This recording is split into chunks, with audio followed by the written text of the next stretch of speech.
ওয়ালাইকুম সালাম ভাই। জি ভালো আছি। শোনা যাচ্ছে কিনা একটু জানাবেন যে শুনতে পাচ্ছেন কিনা। ওয়ালাইকুম সালাম।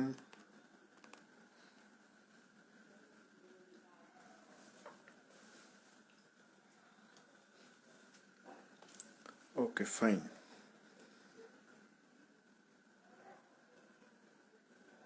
আমরা আজকে নতুন অধ্যায় শুরু করব, প্রফিট অ্যান্ড লস। তো আশা করি খুব একটা কঠিন লাগবে না, কারণ আমরা পার্সেন্টেজ করে আসছি, তো পার্সেন্টেজ রেশিও এই জিনিসগুলো করে আসছি। তো আশা করি খুব বেশি ঝামেলা হবে না। দেখেন, লাভ ক্ষতির এই বিষয়গুলা মানে আমরা ছোট থেকেই এই জিনিসগুলোর সাথে অভ্যস্ত, যে কোনটাতে আপনার ভালো হবে, কোনটাতে আপনার খারাপ হবে, বা কোনটাতে আপনার লাভ হবে, কোনটাতে আমাদের ক্ষতি হবে। এই জিনিসগুলো আমরা খুব ভালো বুঝি। ঠিক আছে, তো এখানে লাভ কিভাবে হয় আর লস কিভাবে হয়, এই জিনিসটার উপর বেস করেই পুরো অধ্যায় শেষ করে দেওয়া সম্ভব। ঠিক আছে, সো আমি প্রথমে জাস্ট এই জিনিসগুলো আপনারা জানেন, এটা আমি জানি। দেখেন, আমরা একটা জিনিসে যখন লাভ হয় আমরা কখন বলি যে আমার লাভ হয়েছে? যখন সেলিং প্রাইসটা কস্ট প্রাইসের চেয়ে বেশি হয়ে যায়, অর্থাৎ আপনি যেই দামে কেনেন তার চেয়ে বেশি দামে বিক্রি করলেই আমার লাভ হবে। এটা আমরা সবাই জানি। পুরো চ্যাপ্টারে শুধু এই একটা কাহিনী আছে। ঠিক আছে, এই কাহিনী আছে। আবার দেখেন, যখন আমাদের লস হয় তখন কিভাবে লস হয়? যখন আমরা কিনি বেশি দামে বাট বিক্রি করি কম দামে, তখন আমাদের ক্ষতি হয়ে যায়। তখন আমাদের কি হয়ে যায়? ক্ষতি হয়ে যায়। এই দুইটাই বেসিক জিনিস। এই দুইটা জিনিসকেই প্রশ্নে ল্যাঙ্গুয়েজের মাধ্যমে পেঁচায় পেঁচায় আপনাদেরকে জিজ্ঞাসা করবে। ঠিক আছে, আরেকটা জিনিস একটু মাথায় রাখবেন, সেটা হচ্ছে যে আপনাকে এই লাভের অংশটা, অর্থাৎ আপনাকে যদি বলে যে আপনার লাভ হইছে কত পার্সেন্ট, আপনি কত শতাংশ লাভ করলেন, আপনি সব সময় মাথায় রাখবেন যে এই লাভ অথবা লস, লাভ অথবা লস, এই দুইটার পার্সেন্টেজ সব সময় আপনাকে কস্ট প্রাইসের সাপেক্ষে নির্ণয় করতে হবে। কস্ট প্রাইসের সাপেক্ষে লাভের হার আর হচ্ছে লসের হার আপনাকে নির্ণয় করা লাগবে। একটা জায়গা আছে ব্যতিক্রম, যখন আপনাকে প্রশ্নকর্তা বলে দিবে যে আপনার লাভের হার অথবা লসের হার হিসাব করতে হবে সেলিং প্রাইসের উপরে। তো যখন আমাকে সেলিং প্রাইসের উপরে লাভ বা লসের হার বের করতে বলবে, এই কথাটা প্রশ্ন বলা থাকবে যে যখন আমাকে সেলিং প্রাইসের উপর করতে বলবে তখন আমি সেলিং প্রাইসের উপরই করব। তাছাড়া সমস্ত ক্ষেত্রে লাভ লসের হার নির্ধারিত হবে কস্ট প্রাইসের উপরে। তার মানে এখানে কস্ট প্রাইসটা খুবই গুরুত্বপূর্ণ। যে কোনো প্রশ্নে লাভ লস এগুলা বের করতে গেলে আগে দেখতে হয় জিনিসটা আমি কত টাকা দিয়ে কিনছি এবং জিনিসটা আমি কত টাকা দিয়ে বিক্রি করছি। ঠিক আছে, তারপরে আমার লাভ কত শতাংশ হয়েছে বা লস কত শতাংশ হয়েছে সেটা আমি বের করতে পারবো। ঠিক আছে, এখানে আরেকটা নতুন জিনিস পাওয়া যাবে, সেটা হচ্ছে আপনার মার্ক প্রাইস। মার্ক প্রাইস বা লিখিত মূল্য। এই মার্ক প্রাইসের অনেকগুলা নাম আছে। এই মার্ক প্রাইসকে কখনো কখনো আস্কিং প্রাইসও বলা হয়, কখনো কখনো লেভেল প্রাইসও বলা হয়, কখনো কখনো ট্যাগ প্রাইসও বলা হয়। ঠিক আছে, এর আরো অনেক নাম আছে। এটা আমরা ম্যাথ করতে করতে যদি সামনে পাই দেখে নিব। তবে এই কয়েকটা বেশি ব্যবহৃত হয়: mark price, asking price, level price, tag price. অর্থাৎ পণ্যের গায়ে যে দামটা লেখা থাকে। আপনারা যখন আগারওয়াল বই কিনছেন, বইয়ের গায়ে লেখা ছিল না যে এই বইয়ের দাম 500 টাকা? কথার কথা বলতেছি, যে এই বইয়ের দাম 500 টাকা। তো আপনারা কি 500 টাকা দিয়ে বই কিনছেন? কেউ কিনছেন 100 টাকা দিয়ে, কেউ কিনছেন 150 টাকা দিয়ে, কেউ কিনছেন 200 টাকা দিয়ে। তার মানে 500 টাকা দিয়ে কিন্তু আমরা কেউ বই কিনি নাই, কিন্তু বইয়ের গায়ে লেখা ছিল যে বইয়ের দাম 500 টাকা। তাহলে এই যে আমার কাছে 500 টাকার বই 100 টাকায় বিক্রি করতেছে, কি হিসেবে বিক্রি করতেছে? ওই যে ডিসকাউন্ট দিয়ে বিক্রি করতেছে। কারণ দোকানদারের কাছে গেলেই তো বলে যে মামা আপনি পরিচিত দেখে আপনারা আমি 20% ডিসকাউন্ট দিলাম, আপনারা আমি 10% ডিসকাউন্ট দিলাম। এই যে ডিসকাউন্ট দেওয়া বা ছাড় দেওয়ার যে বিষয়টা, এই ছাড় সব সময় হবে এই মার্ক প্রাইসের উপরে। মার্ক প্রাইসের উপরে অলওয়েজ ডিসকাউন্ট হবে। ঠিক আছে, তাহলে ডিসকাউন্টের কথা যখন বলবে তখন বুঝে নিব যে ডিসকাউন্টটা আমাকে দিচ্ছে লিখিত মূল্য থেকে। ব্যতিক্রম আছে, ব্যতিক্রমও আছে, সেগুলো প্রশ্ন উল্লেখ থাকবে। যেমন ব্যাংকে আসছিল আমাদের দেশেই যে তখন এই ডিসকাউন্টের বিষয়টা ওরা সেলিং প্রাইসের উপর দিছে, বলছে যে সেলিং প্রাইসের উপর ডিসকাউন্ট এত হবে। তো যখন এরকম বলবে যে সেলিং প্রাইসের উপর ডিসকাউন্ট দিতে হবে, তখন প্রশ্ন এগুলো উল্লেখ করা থাকবে, প্রশ্নে যেটা উল্লেখ করা থাকবে সেই হিসেবে আমরা হিসাব করব। আর তাছাড়া আপনি ধরে নেবেন যে 99% ক্ষেত্রে আপনাকে যখন ডিসকাউন্টের কথা বলবে সেটা লিখিত মূল্য থেকেই ডিসকাউন্ট হবে। আর লিখিত মূল্য থেকে যখন ডিসকাউন্টের পরে এখানে আপনি যেই ভ্যালুটা পাবেন, ধরে নেন যে আপনার লিখিত মূল্য হচ্ছে 100 টাকা, আপনি ডিসকাউন্ট পাইছেন 10%, তার মানে 100 টাকার জিনিস 10 টাকা কমে আপনি কত টাকায় পাচ্ছেন? এই যে 90 টাকায় পাচ্ছেন। তাহলে মার্ক প্রাইসের উপরে ডিসকাউন্ট হয়, ডিসকাউন্ট দেওয়ার পরে যেই মূল্যটা আমরা পাবো এই মূল্যটাকে আমরা কি বলবো? সেলিং প্রাইস বলবো। ঠিক আছে, এই মূল্যটাকে কি বলবো? সেলিং প্রাইস বলবো। আবার আপনি যদি এই সেলিং প্রাইস থেকে মার্ক প্রাইসে যাইতে চান, তাহলে সেলিং প্রাইসের সাথে ডিসকাউন্টের অংশকে যোগ করতে হবে। সেলিং প্রাইসের সাথে ডিসকাউন্টের অংশকে যোগ করলে আপনি মার্ক প্রাইস পেয়ে যাবেন বা লিখিত মূল্য পেয়ে যাবেন। ঠিক আছে, মোটামুটি এই হচ্ছে বিষয় আসয়। এই জিনিসগুলো আমরা সবাই জানি, এই জিনিসগুলোর উপর বেস করে এই পুরো অধ্যায়ের সমস্ত ম্যাথ আপনি সলভ করতে পারবেন। ঠিক আছে, তো আমরা শুরু করি। শুরু করলে আস্তে আস্তে সবকিছু ক্লিয়ার হয়ে যাবে। উদাহরণের অঙ্কগুলো আগে আমরা প্রথম করব। উদাহরণ 11, উদাহরণ 11-তে চলে যান।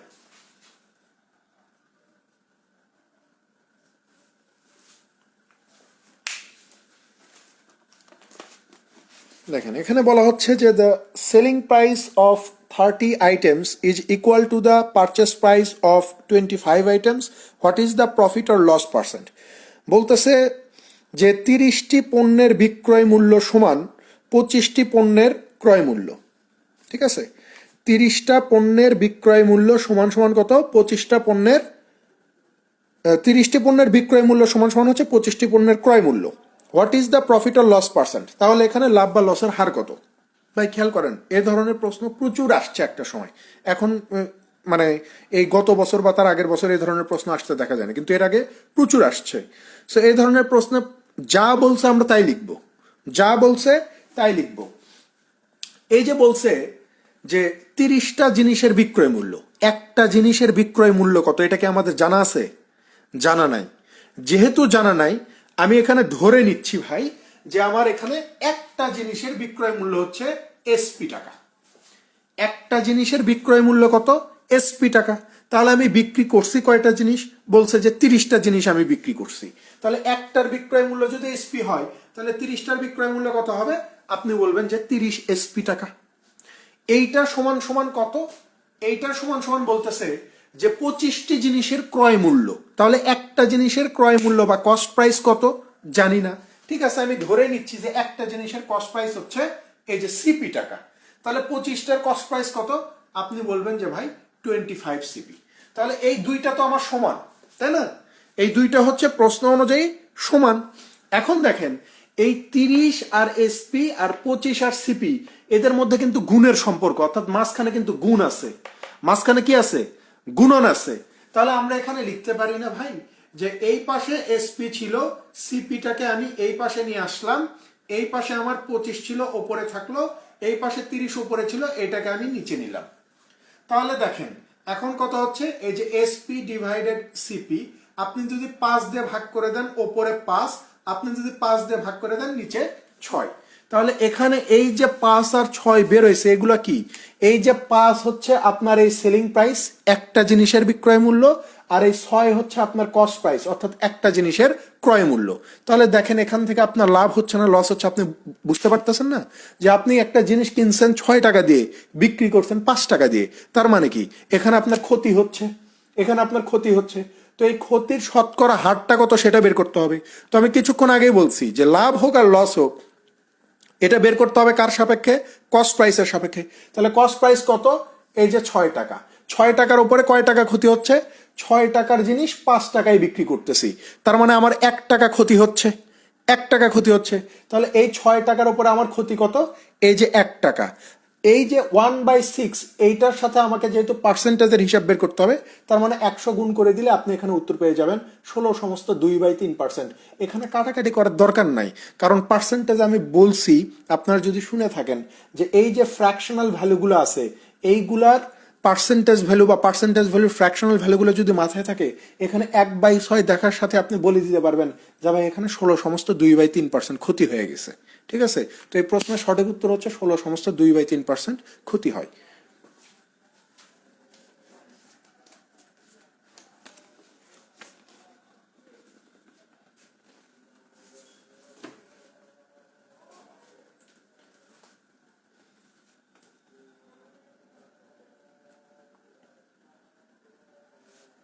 সতেরো নম্বরে যান, উদাহরণ 17।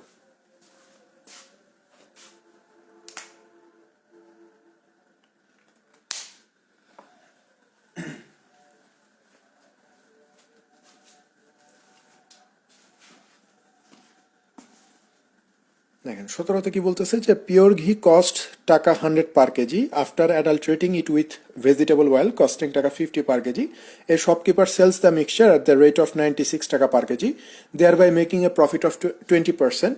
In what ratio does he mix the two?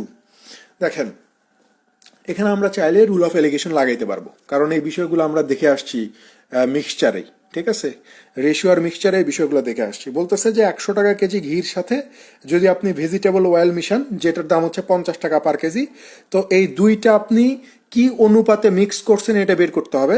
বলা হচ্ছে যে ঘি আর এই ভেজিটেবল অয়েল মিক্স করার পরে এই মিক্সারকে অর্থাৎ এই মিশ্রণটাকে আপনি 96 টাকা কেজি দরে বিক্রি করতেছেন, যার ফলে আপনার 20% লাভ হচ্ছে।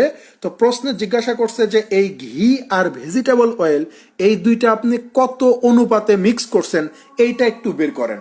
তো আমরা রুল অফ অ্যালিগেশনে দেখে আসছি যে অ্যালিগেশন যখন আমরা লাগাবো তখন আমার তিনটা এখানে উপাদান লাগে, তিনটা উপাদানকেই একই ধরনের হইতে হয়, অর্থাৎ তিনটাকে হয় কস্ট প্রাইস হওয়া লাগবে, তাহলে তিনটাকেই সেলিং প্রাইস হওয়া লাগবে। তো এখানে প্রথম যে বলছে 100 টাকা কেজি আর 50 টাকা কেজি, এই দুইটাই হচ্ছে আপনার কস্ট প্রাইস, আর 96 টাকা এটা হইতেছে আপনার সেলিং প্রাইস। তাহলে আমরা এখানে যে কোনো একটা করতে পারি। সো আমরা যদি মানে সেলিং প্রাইসটাকে কস্ট প্রাইসে কনভার্ট করি তাহলে ইজি হবে। তাহলে দেখেন এই যে 100 টাকা কেজি, এইটা এই ঘিটা আমি কি অনুপাতে মিক্স করছি জানি না, আমি ধরে নিচ্ছি যে এক্স অনুপাতে মিক্স করছি। আর এই ভেজিটেবল অয়েল হচ্ছে 50 টাকা কেজি, যেটাকে আমি ধরে নিচ্ছি যে ওয়াই অনুপাতে মিক্স করছি। ঠিক আছে, ওয়াই কেজি মিক্স করছি। তো যখন আমি এই দুই ধরনের লিকুইডকে মিক্স করে দিচ্ছি তখন আমার যেই দামটা নির্ধারণ হচ্ছে সেইটাকে আমি ধরে নিচ্ছি কত, 100% ধরে নিচ্ছি, 100%। তো প্রশ্ন বলতেছে যে এই মিক্সচারের ওপরে আমি কত পার্সেন্ট লাভ করব, 20% লাভ করব। তো 100-র উপর 20% লাভ করলে জিনিসটা আমার কত দামে বিক্রি করতে হবে, 120% দামে। তো এই 120%-এর ভ্যালুটাই প্রশ্নে দেওয়া আছে কত, 96 টাকা। 96 টাকা। তাহলে আমাকে বের করতে হবে যে আমার এই 100% কত। তাহলে এখানে 100% কত হবে ভাই, দেখেন 0 কেটে দেন, এখানে 8 8 10-এ কত হয়ে যায়, 80 হয়ে যায়। তার মানে আমার এই দুইটা জিনিস মিক্স করার পরে কস্ট প্রাইস কত আসতেছে, 80 আসতেছে। তার মানে এই যে আমি লিখে ফেললাম এখানে 80। তাহলে 100 থেকে 80 বিয়োগ করলে এখানে 20 পাওয়া যায়, আর 80 থেকে 50 বিয়োগ করলে এখানে 30 পাওয়া যায়। 10 দিয়ে ভাগ করে দিলে এখানে 3, 10 দিয়ে ভাগ করে দিলে এখানে 2। তো ওই যে প্রশ্ন জিজ্ঞাসা করছে যে ঘি আর ভেজিটেবল অয়েল আপনি কি অনুপাতে মিক্স করছেন, তো আমরা এখানে ধরে নিয়েছিলাম যে এক্স আর ওয়াই অনুপাতে মিক্স করছি। এই এক্স এর মানি হচ্ছে 3 আর এই ওয়াই এর মানি হচ্ছে 2, অর্থাৎ 3:2-এ আমরা এই দুইটা তেল আর ঘি মিক্স করে দিছি। ঠিক আছে,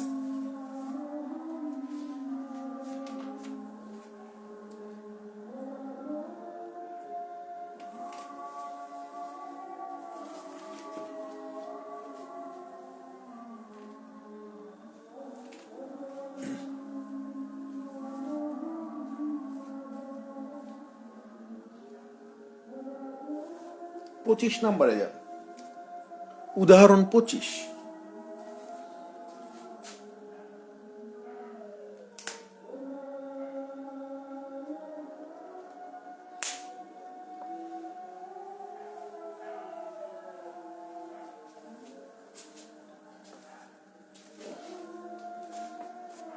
দেখেন উদাহরণ 25টা বাংলাদেশ ব্যাংকের সহকারী পরিচালকের রিটেনেও আসছিল। কত সালে আসছিল আমার সঠিক খেয়াল নাই, তবে আমি করাইছি। আপনারা যে রিটেনের ক্লাসগুলো আমি আপলোড করব সেখানে এই ম্যাপটা আপনি পাবেন। আপাতত প্রিলি দেখেন, এটা প্রিলিতেও আসছিল, এই টাইপের অনেক প্রশ্ন প্রিলিতে আসছে, আবার এই প্রশ্নটা ডিরেক্ট রিটেনেও আসছে। এখানে বলা হচ্ছে যে a man sells an article at a profit of 25%, বলতেছে যে একজন মানুষ 25% লাভে একটা জিনিস বিক্রি করলো। If he had bought it at 20% less, যদি সেটা 20% কম দামে কিনতো, and sold it for taka 10.50 less, এবং 10 টাকা 50 পয়সা কমে যদি সে বিক্রি করতো, হি উড হ্যাভ গেইনড 30%, তাহলে তার 30% লাভ হতো। Find the cost price of the article, তাহলে এই জিনিসটার ক্রয় মূল্য কত? এই জিনিসটার ক্রয় মূল্য কত? ভাই এখানে দুইটা করে আপনার কস্ট প্রাইস এবং দুইটা করে সেলিং প্রাইস বের হবে। কিভাবে আমি আপনাকে বলি, এই যে প্রশ্নের শুরুতেই বলতেছে যে একটা জিনিস আপনি 25% লাভে বিক্রি করবেন, তাহলে 25% লাভে যে আপনি বিক্রি করতেছেন, কথা হচ্ছে যে আপনার কস্ট প্রাইস কত, এটা কি জানি আমরা? জানি না। তাহলে আমি ধরে নিচ্ছি ভাই, আমি ধরে নিচ্ছি যে আমার কস্ট প্রাইস হচ্ছে 100 টাকা। কস্ট প্রাইস হচ্ছে আমার 100 টাকা। প্রফিট ওরা বলতেছে কত? 25% আমি প্রফিট করব। তাহলে সেলিং প্রাইসটা কত হবে ভাই? তাহলে বলবেন যে 100টার উপরে 25% প্রফিট করতেছে, তার মানে সেলিং প্রাইস হবে আমার 125 টাকা। ঠিক আছে, সেলিং প্রাইস কত? 125 টাকা। এটা হচ্ছে আপনার সেলিং প্রাইস 1। ঠিক আছে, এরপরে আসেন দ্বিতীয় অংশ। দ্বিতীয় অংশতে যে বলতেছে, মানে সম্ভাবনার কথা বলতেছে যে if he had bought it at 20% less, যদি সে জিনিসটা 20% কম দামে কিনতো। কোন জিনিসটা? এই যে যেই জিনিসটা সে 100 টাকা দিয়ে কিনছে সেই জিনিসের কথা বলতেছে, যে 100 টাকা দিয়ে না কিনে যদি সে 20 টাকা কমে কিনতো, তাহলে 100 টাকার জিনিস যদি 20 টাকা কমে কিনতে পারতো, তাহলে দাম কত হইতো? আপনি বলতেন যে 80 টাকা দাম হইতো। দাম কত হইতো? 80 টাকা দাম হইতো। তারপরে বলতেছে যে যদি 20% কম দামে কিনতো আর 10 টাকা 50 পয়সা কমে বিক্রি করত, তাহলে তার লাভ হতো কত? 30% লাভ হতো। তাহলে এই দ্বিতীয় অংশে লাভের পরিমাণ কত বলতেছে ভাই? দ্বিতীয় অংশে লাভের পরিমাণ বলা হচ্ছে 30%। তাহলে দ্বিতীয় অংশের সেলিং প্রাইসটা কত হবে? 80 হচ্ছে কস্ট প্রাইস, লাভ হচ্ছে 30%, তাহলে 3 8 কত? 24 টাকা লাভ। তাহলে 80-র সাথে 24 যোগ দিলে কত হয়ে যাবে? এই যে 104 টাকা হয়ে যাবে আমার কত? সেলিং প্রাইস হবে না? Selling price. তাহলে বিষয়টা কি দাঁড়াচ্ছে? এখানে যখন আমি জিনিসটা 20 টাকা কমে কিনতেছি, 20 টাকা কমে কিনতেছি, তখন আমার 30% লাভে বিক্রয় মূল্য কত আসতেছে? 104 টাকা আসতেছে। তাহলে এখানে আমার প্রথমে বিক্রয় মূল্য ছিল 125 টাকা, এখন আমার বিক্রয় মূল্য হয়ে গেছে কত? 104 টাকা। তাহলে এখানে কত টাকা কমে আমি বিক্রি করলাম? এখানে আমি কত টাকা কমে বিক্রি করলাম? আপনি বলবেন যে ভাই এখানে আপনি 21 টাকা কম দামে জিনিসটা বিক্রি করছেন। তো আমার এখানে যেটা 21 টাকা কমে বিক্রি করা হচ্ছে, প্রশ্নে বলতেছে যে জিনিসটা 10 টাকা 50 পয়সা কমে বিক্রি করা হবে। তার মানে আমাদের এখানে যেটা 21 টাকা, প্রশ্নের সেটাই কত? এই যে 10 টাকা 50 পয়সা। তো প্রশ্ন জিজ্ঞাসা করছে যে ভাই জিনিসটার কস্ট প্রাইস কত? জিনিসটার কস্ট প্রাইস হচ্ছে আপনার 100। এখন আপনি বলতে পারেন যে ভাই 80 কেন নয়? 80 কেন নয়? এই পাশের এইটা তো হইতেছে সম্ভাবনার হিসাব, এটা তো হচ্ছে সম্ভাবনার কথা বলতেছে। ও মনে মনে কল্পনা করতেছে এই জিনিসটা, যে যদি কম কিনতো তাইলে আমার কাছে কম টাকায় বিক্রি করতো, তাইলে আমার ভালো হইতো। এটা তো হইতেছে সম্ভাবনা। কিন্তু প্রশ্নে জানতে চাইছে যে জিনিসটার দাম কত, অরিজিনালি কস্ট প্রাইস কত। তো আমার অরিজিনাল কস্ট প্রাইস হচ্ছে 100 টাকা। তাহলে 21 পার্ট যদি 10 টাকা 50 পয়সা হয়, তাহলে 100 পার্ট কত হবে? এই যে 10 টাকা 50 গুণন 100 ডিভাইডেড 21, এটার ভিতরে যাবে 2 বার, 2 100-র ভিতরে যাবে 50 বার। তার মানে জিনিসটার অরিজিনাল কস্ট প্রাইস হচ্ছে আপনার 50 টাকা। ঠিক আছে, 50 হচ্ছে এই প্রশ্নের সঠিক উত্তর।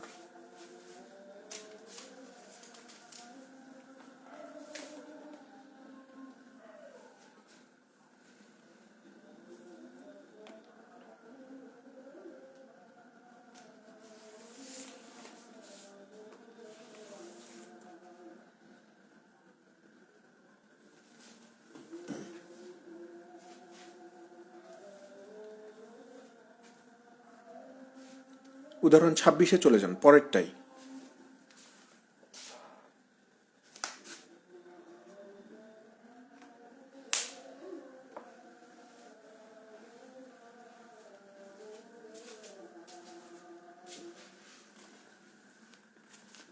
দেখেন 26-এ কি বলতেছে এরা, যে the price of a jewel passing through three hands rises on the whole by 65%, if the first and the second sellers earn 20% and 25% profit respectively, find the percentage profit earned by the third seller.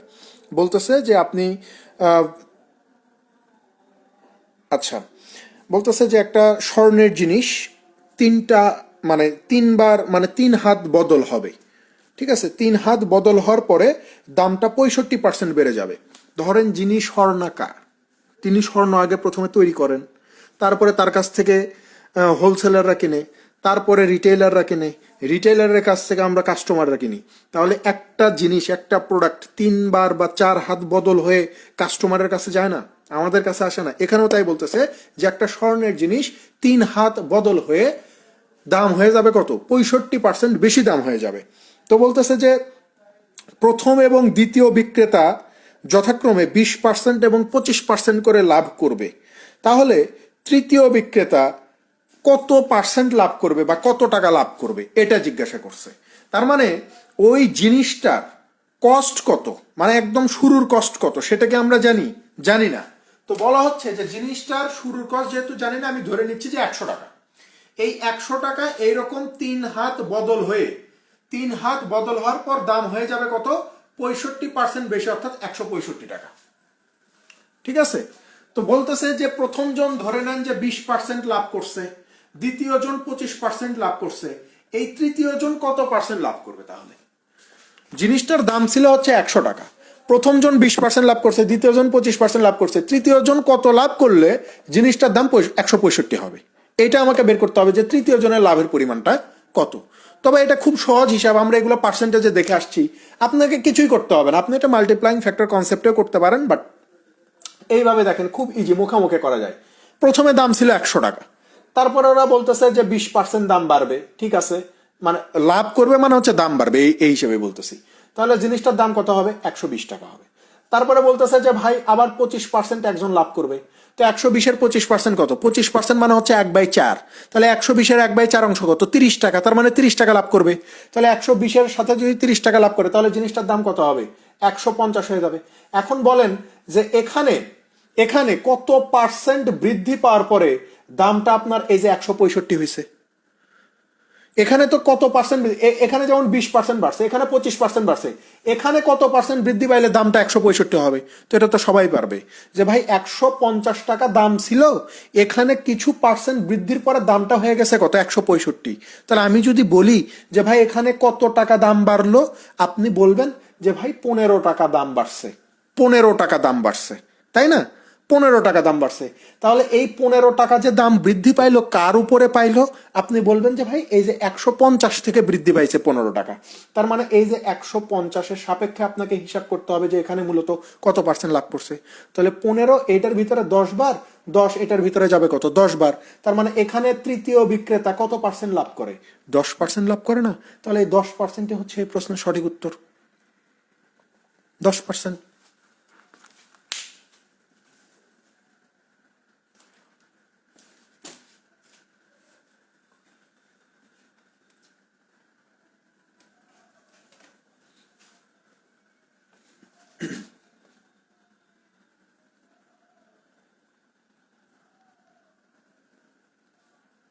উদাহরণ 28-এ চলে যান, 28 number.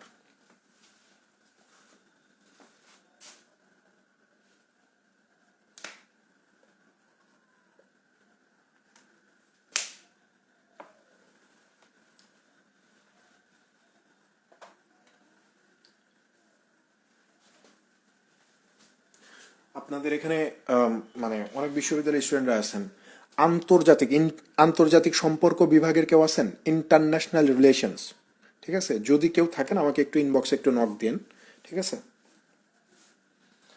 আন্তর্জাতিক সম্পর্ক বিভাগে পড়াশোনা করছেন বা করতেছেন, ঠিক আছে?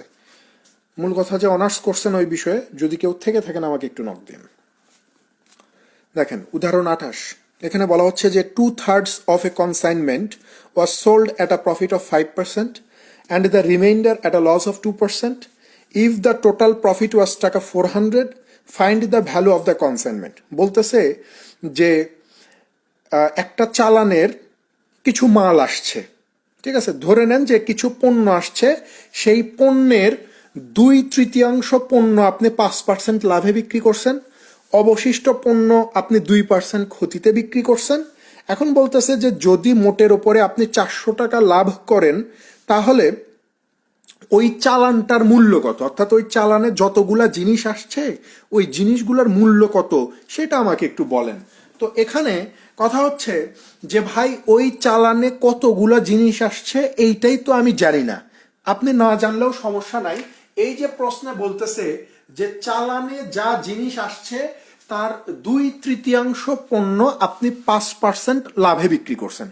এই যে আমরা একটা ভগ্নাংশ দেখতে পাচ্ছি 2/3, 2/3 মানে হচ্ছে যে 3/2 তার মানে ওই চালানে মাল আসছে ধরেন যে ধরেন যে 3টা গাড়ি আসছে বিদেশ থেকে, 3টা গাড়ি আসছে, 3টার ভিতরে আপনি 2টা বিক্রি করছেন 5% লাভে, আর একটা বিক্রি করছেন 2% ক্ষতিতে। তাহলে এই যে 3টা গাড়ি আসলো আপনি যে বিদেশ থেকে নিয়ে আসলেন, তাহলে এই 3টার দাম কত, আপনি বিদেশ থেকে কত টাকা দিয়ে কিনলেন? আপনি বলবেন যে ভাই জানি না। দেখেন, আমি ধরে নিচ্ছি যে ভাই এই 3টা গাড়ির প্রত্যেকটা গাড়ি আমি 100 টাকা করে কিনে নিয়ে আসছি, অর্থাৎ টোটাল আমার কস্ট প্রাইস কত, 300 টাকা। 300 টাকা।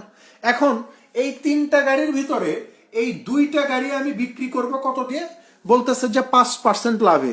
তো আমি কিনছি 100 টাকা করে, বিক্রি করতেছি 5 টাকা করে বেশি, অর্থাৎ 105 টাকা করে বিক্রি করলে আমার সেলিং প্রাইস কত আসে? আপনি বলবেন যে ভাই 210 টাকা আসে। আর থাকলো কয়টা গাড়ি? আর একটা গাড়ি থাকলো। তাহলে এই যে একটা গাড়ি, এই গাড়িটা কয় টাকায় বিক্রি করব? ওই যে প্রশ্নে বলতেছে যে অবশিষ্ট যে গাড়িটা থাকে সেটা 2% ক্ষতিতে বিক্রি করে দিবেন। তো 100 টাকার জিনিস যদি 2% ক্ষতিতে বিক্রি করি, তার মানে 98 টাকায় বিক্রি করব। তার মানে এই একটা গাড়ি আমি বিক্রি করব কয় টাকায়? 98 টাকায়। তাহলে এখানে 3টা গাড়ির টোটাল সেলিং প্রাইসটা কত হবে? 308 টাকা হয়ে যাবে। 308 টাকা হয়ে যাবে। তাহলে খেয়াল করে দেখেন, আপনি 3টা গাড়ি কিনে নিয়ে আসলেন 300 টাকা দিয়ে, বিক্রি করে দিচ্ছেন 308 টাকা দিয়ে, তাহলে এখানে আপনার লাভ কত হচ্ছে? 8 টাকা লাভ হচ্ছে না? 8 টাকা লাভ হচ্ছে। তো আমাদের এখানে যেটা 8 টাকা লাভ, প্রশ্নে বলতেছে লাভ হয়েছে 400 টাকা, তার মানে এই 8 সমান সমান যদি 400 হয়, তাহলে 1 সমান সমান কত হবে? 50 হবে। প্রশ্নে বলতেছে যে টোটাল কস্ট প্রাইসটা কত, তো টোটাল কস্ট প্রাইস তো হচ্ছে আমার 300 টাকা, তাহলে এই 300 সমান সমান কত হবে? এই যে 3×5 = 15 আর 3টা শূন্য, এই 15,000 টাকা হচ্ছে এই প্রশ্নের সঠিক উত্তর।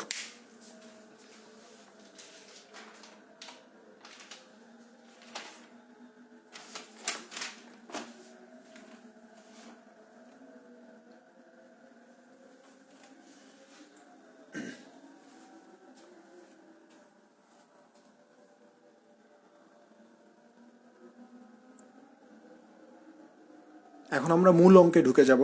7 নম্বরে চলে যান, মূল অঙ্কের 7 নম্বর।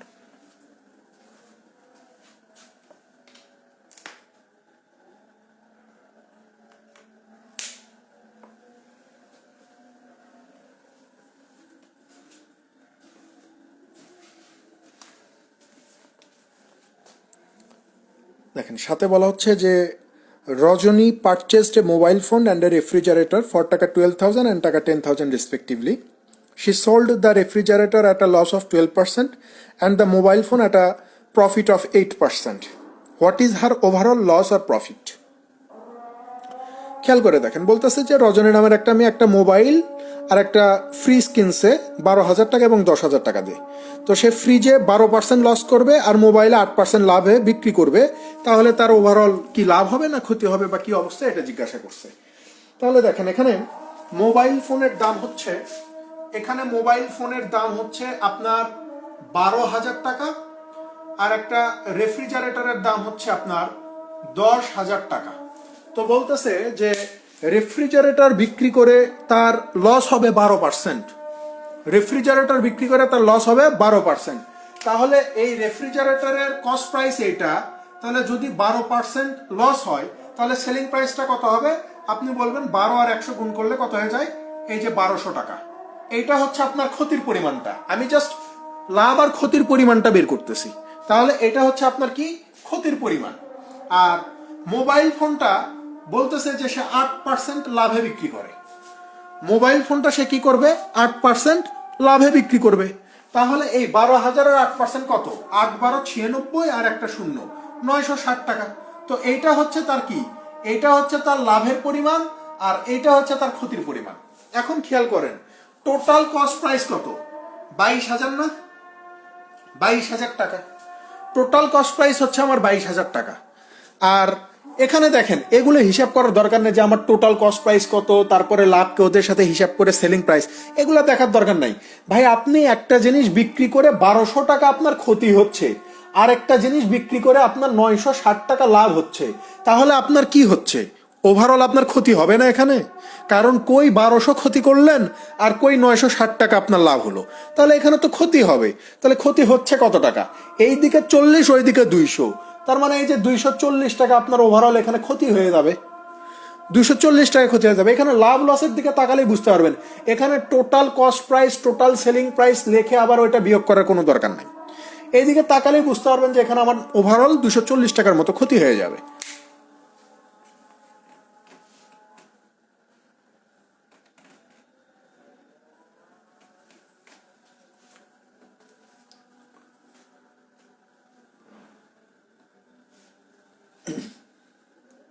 11 নম্বরে যান, 11।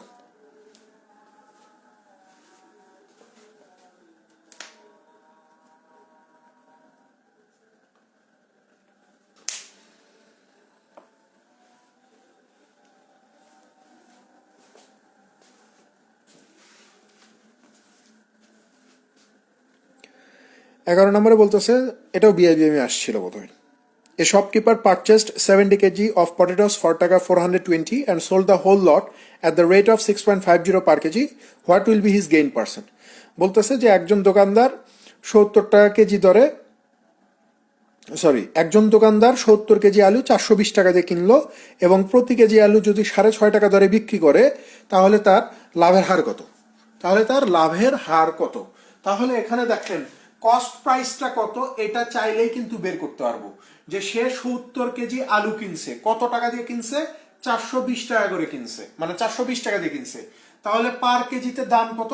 আপনি বলবেন যে ভাই 6 টাকা প্রতি কেজি, এটা হচ্ছে আমার কস্ট প্রাইস। তো সেলিং প্রাইস তো প্রশ্নে দেওয়াই আছে যে সেলিং প্রাইস হচ্ছে 6.5 টাকা প্রতি কেজি। তাহলে এখানে আপনার লাভ কত হবে? আপনি বলবেন যে ভাই এখানে লাভ হবে হচ্ছে আমার 50 পয়সা। লাভের হিসাব কার উপর করতে হবে? কস্ট প্রাইসের উপরে। তাহলে কস্ট প্রাইস কত? এই যে 6, এই দশমিক উঠে দিলাম, দশমিকের জন্য একটা 1, দশমিকের পরে একটা ডিজিট, এই যে একটা শূন্য, গুণন এখানে কত? 100, 5 এখানে 2 বার, 6 দোকানো 12, 12 দিয়ে 100-র ভিতরে কতবার যাবে?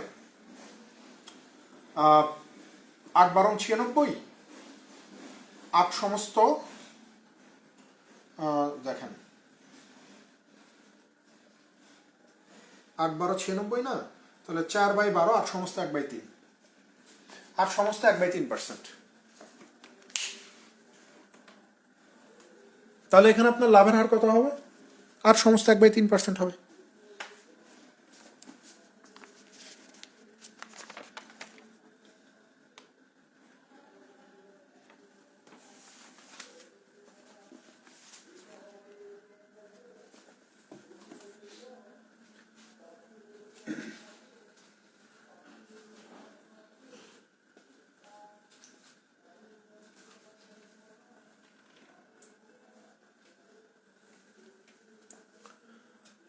পঁচিশ নম্বরে যান, 25।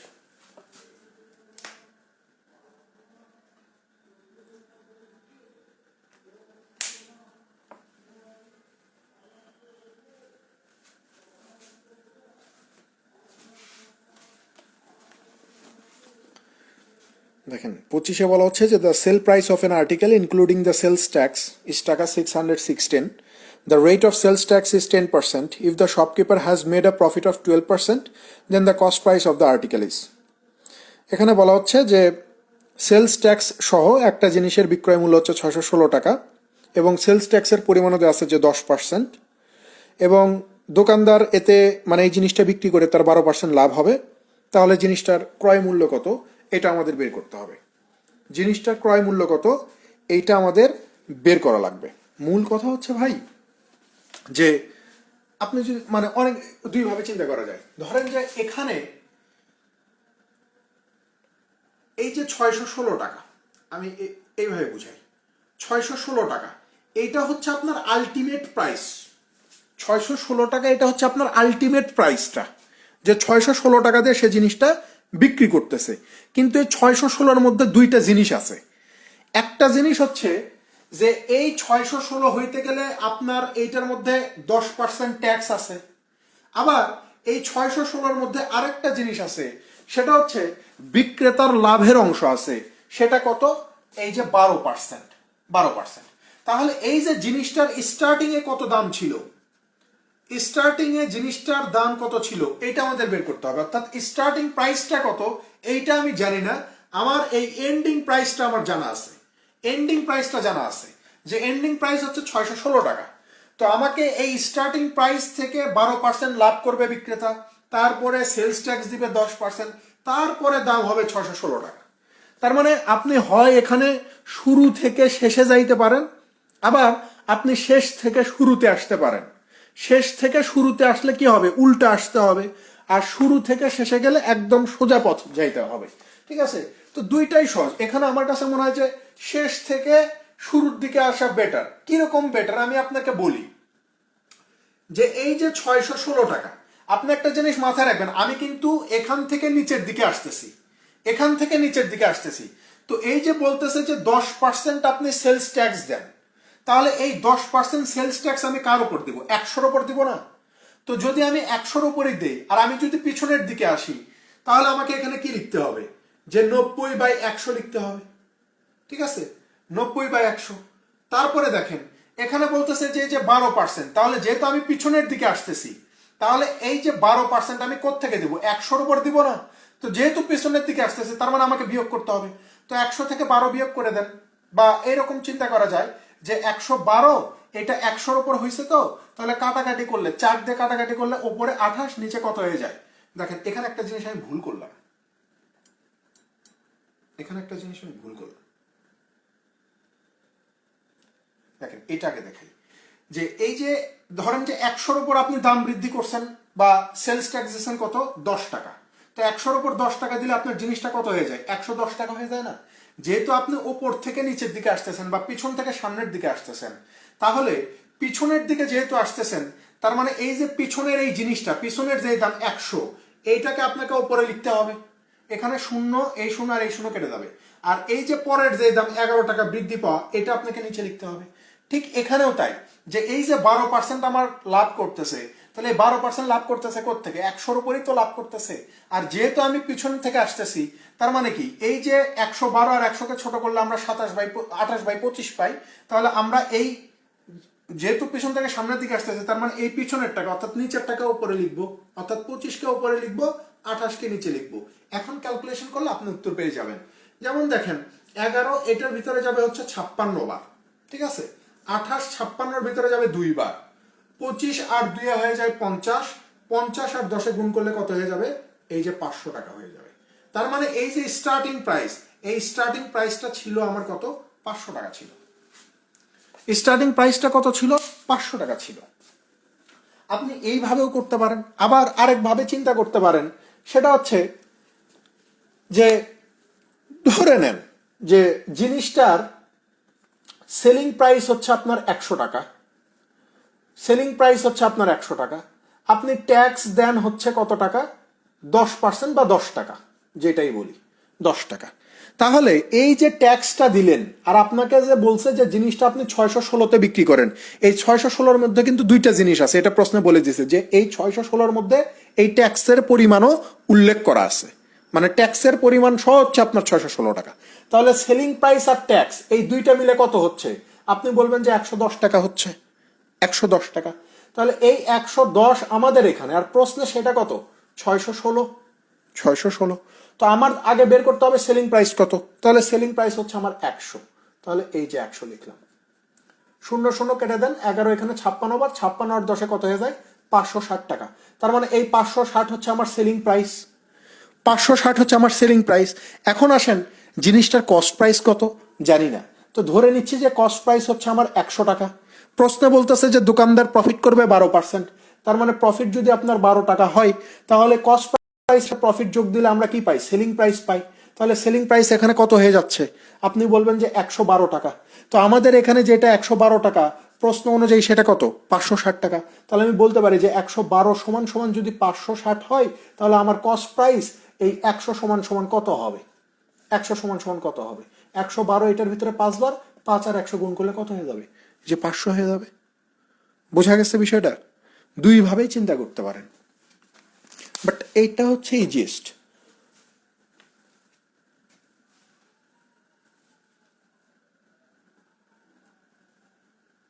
এখানে কেন উল্টা হলো? আমি এই জিনিসটা একটু দেখাই, তাহলে বিষয়টা আরেকটু ক্লিয়ার হয়ে যাবে।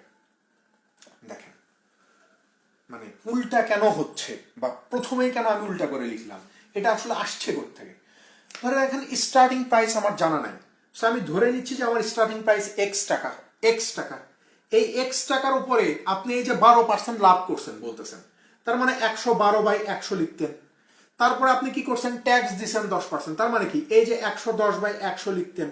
তারপরে না আপনার দাম হয়ে গেছে 616 টাকা। 616 টাকা হয়ে গেছে। তো এখন থেকে আপনার এক্স এর মান বের করা লাগবে। তো এক্স এর মান যদি বের করতে চান, তাহলে 616 গুণন এই দুইটা কাটাকাটি করলে আপনার এখানে হয় 28, এখানে 25, তাহলে সমানের ওই পাশে পার করলে 25 ওপরে 28 নিচে, এখানে কাটাকাটি করলে 10 ওপরে 11 নিচে। বুঝতে পারছেন বিষয়টা? যে ওখানে কেন উল্টা হবে? ওখানে কেন উল্টা হবে? প্রথমবার আমি কেন উল্টা দিকে আসতেছিলাম? আপনি যদি মানে শুরু থেকে যান তাহলে এইরকম সিচুয়েশন, আর যদি বুঝতে পারেন যে এইরকম হবে, তাহলে একদম শুরুতে এরকম উল্টা করে দিতে পারবেন বিষয়টাকে। ঠিক আছে? এটা ক্যালকুলেশন করলে আপনি এই যে এক্স এর ভ্যালু পেয়ে যাবেন 500 টাকা। ঠিক আছে? সেকেন্ড মেথড আরেকবার দেখেন। নর্মালি চিন্তা করেন যে আপনাকে বলছে যে এই যে 616, এই 616 কত? আপনি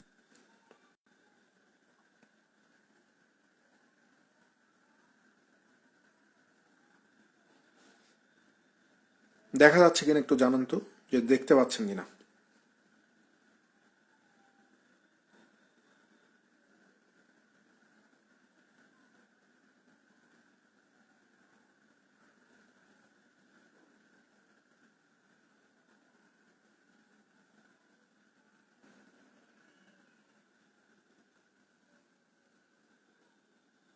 দেখা যাচ্ছে? তাহলে দেখেন, এখানে সেলিং প্রাইসটা কত এটা কিন্তু আমি জানি না, তো আমি ধরে নিচ্ছি আর কি যে সেলিং প্রাইস হচ্ছে আপনার 100 টাকা। আর প্রশ্নে বলেই দিছে যে সেলিং প্রাইসের ওপর আপনাকে কর দিতে হবে কত? 10%। তো 110% কত? এই যে 10 টাকা। তাহলে এই দুইটা মিলে সেলিং প্রাইস আর ট্যাক্স মিলে আপনার কত হয়ে যাচ্ছে? 110 টাকা হচ্ছে না? সো আমাদের এখানে যেটা 110 টাকা, প্রশ্নে সেটা কত? 616 টাকা। তো আমার এই সেলিং প্রাইসটা কত? এই 100-র মান কত? তো এইটা ক্যালকুলেশন করলে আমরা দেখতে পারি যে 560 টাকা আসে, যেটা হচ্ছে আমার সেলিং প্রাইস। তাহলে সেলিং প্রাইস কিভাবে হয়?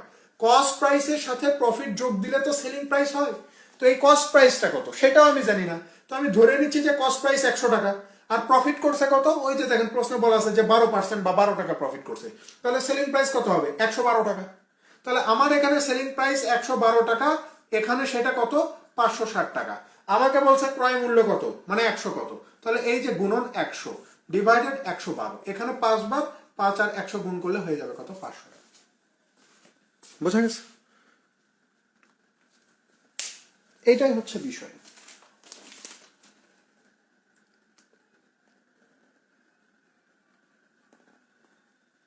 28 নম্বরে চলে যান। 28।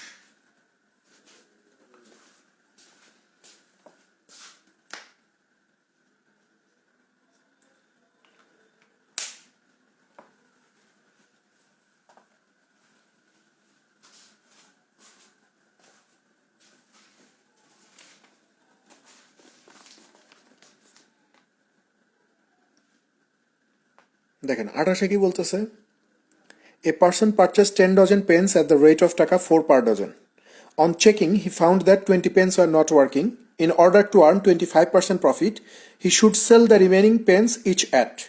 বলা হচ্ছে যে একজন মানুষ 10 ডজন কলম কিনছে, প্রতি ডজন কলমের দাম হচ্ছে আপনার 4 টাকা করে। তো সে পরীক্ষা করে দেখলো বা চেক করে দেখলো যে তার মধ্যে 20টা কলম হচ্ছে আমার নষ্ট। তো বলতেছে যে যদি সে 25% লাভ করতে চায়, তাহলে অবশিষ্ট কলমগুলোর প্রতিটি কলম সে কত টাকা করে বিক্রি করবে। ভাই একটা জিনিস এখানে খেয়াল করেন, আমরা জানি যে 1 ডজন সমান সমান 12টা, সে কলম কিনছে হচ্ছে 10 ডজন, তার মানে টোটাল কলম কিনছে কয়টা? 120টা। 120টা কলম কিনছে। কয় টাকা দিয়ে কিনছে? প্রশ্ন বলা হচ্ছে যে 1 ডজন কলমের দাম 4 টাকা, তাহলে সে কিনছে 10 ডজন, তাহলে 10 ডজনের দাম কত হবে? আপনি বলবেন যে ভাই 40 টাকা হবে। এখন বলতেছে যে এই যে 40 টাকা দিয়ে সে কিনছে, এইটার ওপরে সে লাভ করবে কত? 25% লাভ করবে। 25%, তো 40-এর 25% কত? 10 টাকা। তার মানে 40 টাকার উপরে সে 10 টাকা লাভ করবে। তো 40 টাকার উপরে 10 টাকা লাভ করলে জিনিসটার দাম হয়ে যাবে কত? 50 টাকা। এইটা হচ্ছে তার সেলিং প্রাইস, আর এইটা ছিল হচ্ছে তার কস্ট প্রাইস। এখন প্রশ্নে বলতেছে যে এই যে 120টা কলম সে কিনছে, এইটার ভিতরে 20টা কলম নষ্ট, তাহলে 120 থেকে 20টা যদি চলে যায় তাহলে থাকে কত? আর 100টা কলম থাকে। তো এই 100টা কলম তাকে বিক্রি করতে হবে 50 টাকা দিয়ে। তো প্রশ্ন জিজ্ঞাসা করছে যে তাহলে এই যে কলমগুলো, অর্থাৎ এই 100টা কলম, এই প্রতিটা কলম সে কত টাকা করে বিক্রি করবে, এইটা একটু বের করে দেন।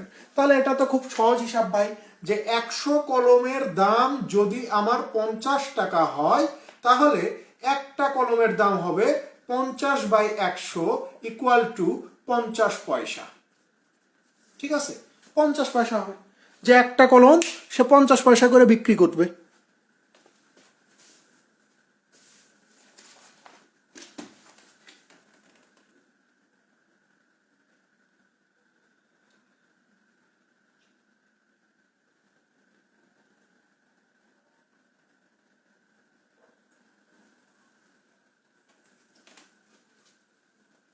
একত্রিশে যান, 31।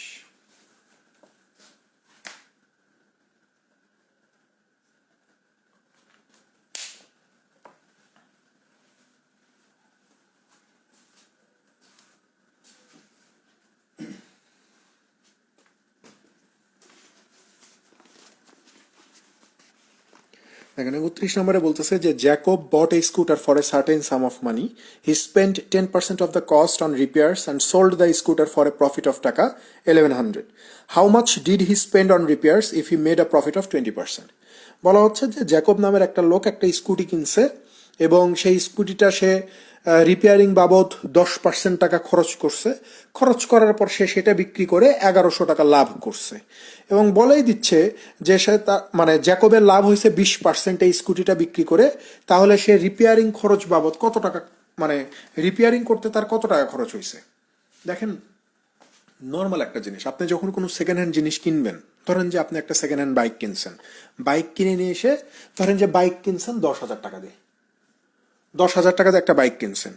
বাইক কিনে নিয়ে আসার পরে টুকিটাকি কিছু কাজ করছেন, ধরেন যে সেখানে আপনার আরো 500 টাকা খরচ হয়েছে, আরো 500 টাকা খরচ হয়েছে। তাহলে এই যে 500 টাকা আপনার টুকিটাকি কাজ করতে খরচ হইলো, এই 500 টাকাটাকে আপনি কস্ট প্রাইসের মধ্যে অন্তর্ভুক্ত করবেন না?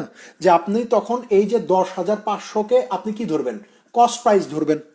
10,500-কে আপনি কস্ট প্রাইস ধরবেন না। অর্থাৎ বাইক যে টাকা দিয়ে কিনছেন আর তার পেছনে আপনি যা খরচ করবেন, সেই খরচগুলো আপনার কস্ট প্রাইসের সাথে ইনক্লুড হয়ে টোটাল কস্ট প্রাইস হয়ে যাবে, এবং আপনি এই টোটাল খরচকে মাথায় রেখে কিন্তু আপনার জিনিসের বিক্রয় মূল্য আপনি নির্ধারণ করবেন। এখানেও সেম কথা বলা হচ্ছে যে সে কিছু টাকা দিয়ে একটা বাইক কিনছে, বাইক কিনে সেটা রিপেয়ারিং করছে, করে সে এটা বিক্রি করছে, বিক্রি করার ফলে তার কি হয়েছে? 1100 টাকা লাভ হয়েছে। এবং তারপরে বলতেছে যে সে লাভ করছে 20%, তাহলে তার রিপেয়ারিং কস্টটা কত? তাহলে একবার বলতেছে যে সে লাভ করছে কত? 20%। 20% টাকা লাভ করছে। এই 20%-এর ভ্যালুটাই হচ্ছে কত? এই যে 1100 টাকা। 20%-এর ভ্যালুটাই কত? 1100 টাকা। তাহলে 20%-এর ভ্যালু যদি আমার 1100 হয়, 20%-এর ভ্যালু যদি আমার 1100 হয়, তাহলে কস্ট প্রাইসটা কত? কস্ট প্রাইসটা কত? এই কস্ট প্রাইসের মধ্যে দুইটা জিনিস থাকবে, একটা হচ্ছে প্রোডাক্টের দামটা কত এটা থাকবে, প্লাস রিপেয়ারিং কস্ট কত, এই দুইটা মিলে হচ্ছে আপনার কস্ট প্রাইস হবে। কস্ট প্রাইস এখানে কিন্তু দুইটা মিলে হবে, একটা হচ্ছে স্কুটির দাম কত এটা, আরেকটা হচ্ছে রিপেয়ারিং বাবদ সে কত টাকা খরচ করছে। তো আমি ধরেই নিচ্ছি যে এই দুইটা বাবদ তার কস্ট হচ্ছে 100% বা 100 টাকা। আমি ধরে নিচ্ছি তার টোটাল কস্ট কত, 100% বা 100 টাকা। তাহলে 20%-এর মান যদি 1100 হয়, তাহলে এই 100%-এর মানটা কত হবে? আপনি বলবেন যে 5500 টাকা হবে, 5500 টাকা হবে, তাই না? 5500 হইল। এখন খেয়াল করে দেখেন, ওই যে প্রশ্ন এখন আপনাকে বলছে যে he spend 10% of the cost on repairs, সে 10% টাকা, মানে ক্রয় মূল্যের 10% টাকা রিপেয়ারিং বাবদ সে খরচ করছে। ক্রয় মূল্যের 10% টাকা সে রিপেয়ারিং বাবদ খরচ করছে। তাহলে আপনি একটা জিনিস খেয়াল করেন, এখানে এখানে আমরা যদি এখন আবার একটু সহজ করার জন্য এই যে স্কুটির যে প্রাইসটা, এইটাকে যদি আমি 100 টাকা ধরি, এইটাকে আমি 100 টাকা ধরলাম, আর এই যে রিপেয়ারিং কস্ট হচ্ছে আপনার এই স্কুটির 10%, অর্থাৎ 10 টাকা ধরলাম, 10 টাকা ধরলাম, তাহলে টোটাল কত হয়ে গেল? আপনি বলবেন যে 110 হয়ে গেল। তো আমাদের এখানে যেটা 110 টাকা, প্রশ্নে সেইটা কত হচ্ছে? 5500 টাকা হচ্ছে। প্রশ্নে সেটাই কত? 5500 টাকা হচ্ছে না? 5500 হচ্ছে। তো আমার দরকার শুধু রিপেয়ারিং কস্টটা কত সেটা খুঁজে বের করে দেওয়া। তো আমার রিপেয়ারিং কস্ট কত? এই যে 10 টাকা বা 10%, তাহলে এই যে 10 সমান সমান কত হবে? খেয়াল করে দেখেন, 0 0 কেটে দিলাম, 11 এইটার ভিতরে যাবে 50 বার, 50 আর 10 গুণ করলে কত হয়ে যাবে? এই যে 500 টাকা হয়ে যাবে। তার মানে এই 500 টাকাই হচ্ছে আমার কি হবে? রিপেয়ারিং কস্ট হবে। ঠিক আছে, এই 500ই হচ্ছে এই প্রশ্নের সঠিক উত্তর। বোঝা গেছে ভাই বিষয়টা?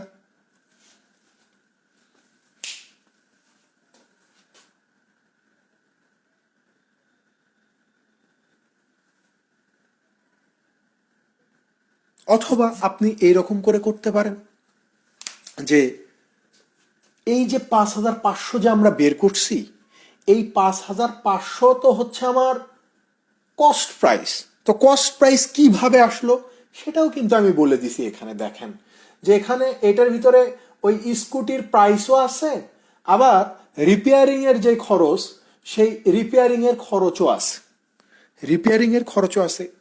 তো রিপেয়ারিং এর খরচ তো প্রশ্নে বলেই দিছে যে 10% হবে, 10%। তাহলে এই যে আমার 5500, এইটার যদি আমি 10% বের করি, তাহলেই তো আমার কাজ শেষ হয়ে যাচ্ছে, তাই না?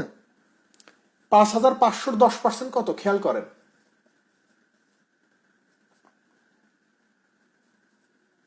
আমরা যদি এইভাবে লিখি 0 0 5 5 10 50, আপনি একবারেও করতে পারেন।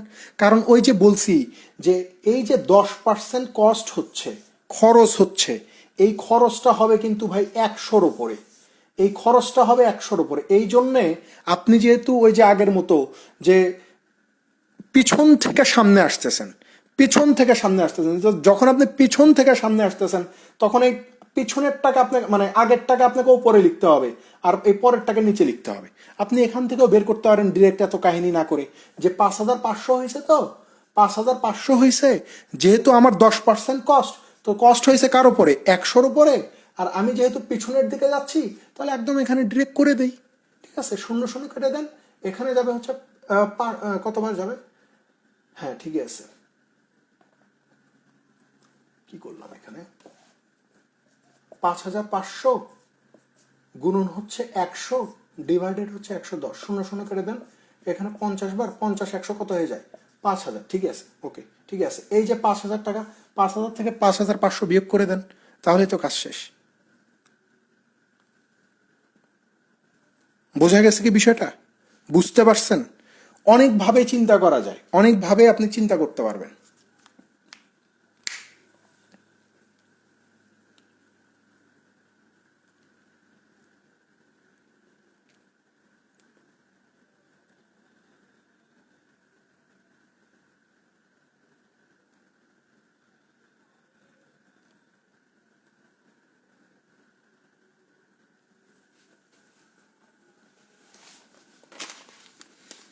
সব থেকে বড় বিষয় হচ্ছে আপনি যখন লিখিত করবেন, আমি সাধারণত লিখিততে এক্স ধরি না, 100-ই ধরি। সো যখন 100 ধরি, এই ধরনের অঙ্কে আপনাকে একটা জিনিস মাথায় রাখতে হবে যে কোনটাকে আপনি 100 ধরতেছেন। যেমন এখানে আমি একবার সেলিং প্রাইসটাকে কিন্তু 100 ধরছি, আবার এখানে এসে কস্ট প্রাইসটাকে আপনি 100 ধরছেন। সো এই খেইটা যাতে আপনার হারায় না যায় রিটেনে, কারণ রিটেনে এক্স ধরে করার চেয়ে আপনি যদি 100 ধরে করেন তাহলে ম্যাথটা ছোট হবে, সহজও হবে। ঠিক আছে, ম্যাথটা সহজও হবে, ছোটও হবে। দেখেন আমি ওকে ঠিক আছে, দেখেন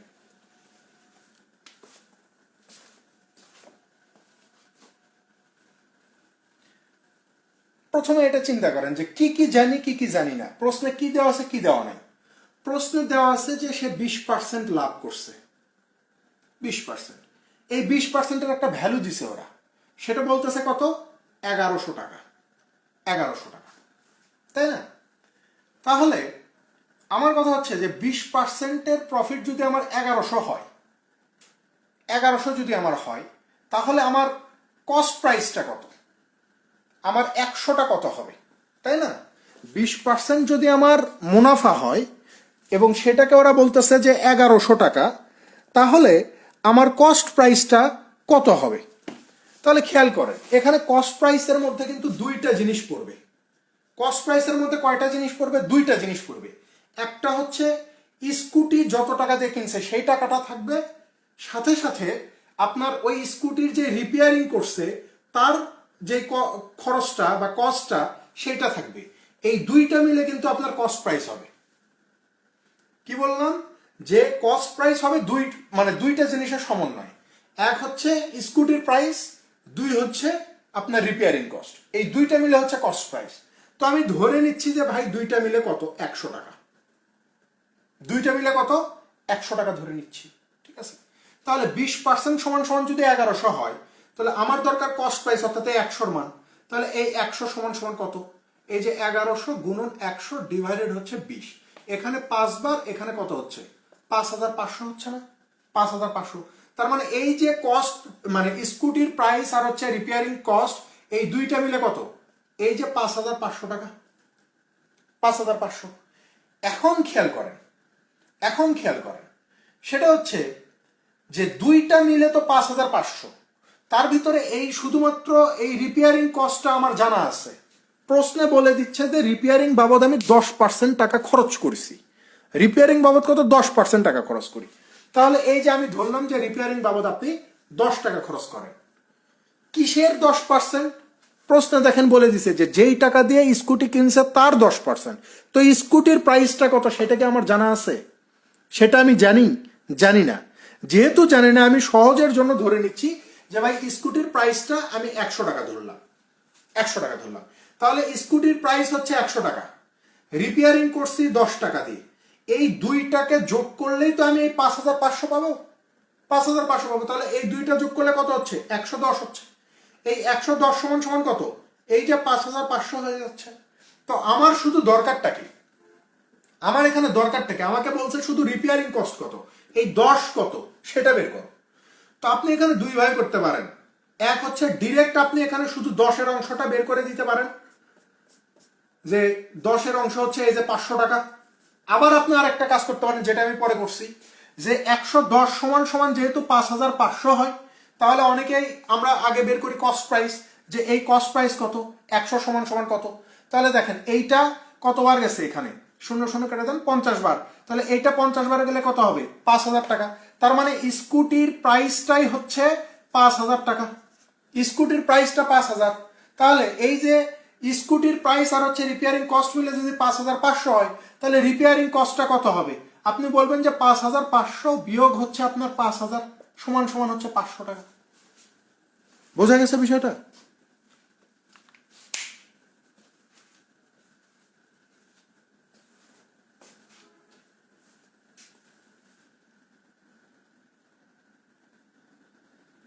এই এই জিনিসগুলো ধরতে যাতে গরমিল না হয়ে যায়, ঠিক আছে? কারণ 100কে আপনি যে কোনো জায়গাতে যে কোনো অবস্থাতে আপনি ধরতে পারবেন। শুধু খেইটা হারানো যাবে না, যে আমি ওখানে কি ধরছি আর এখানে কি ধরতেছি। এই খেইটা হারায় ফেলে ম্যাথ ভুল হয়ে যাবে।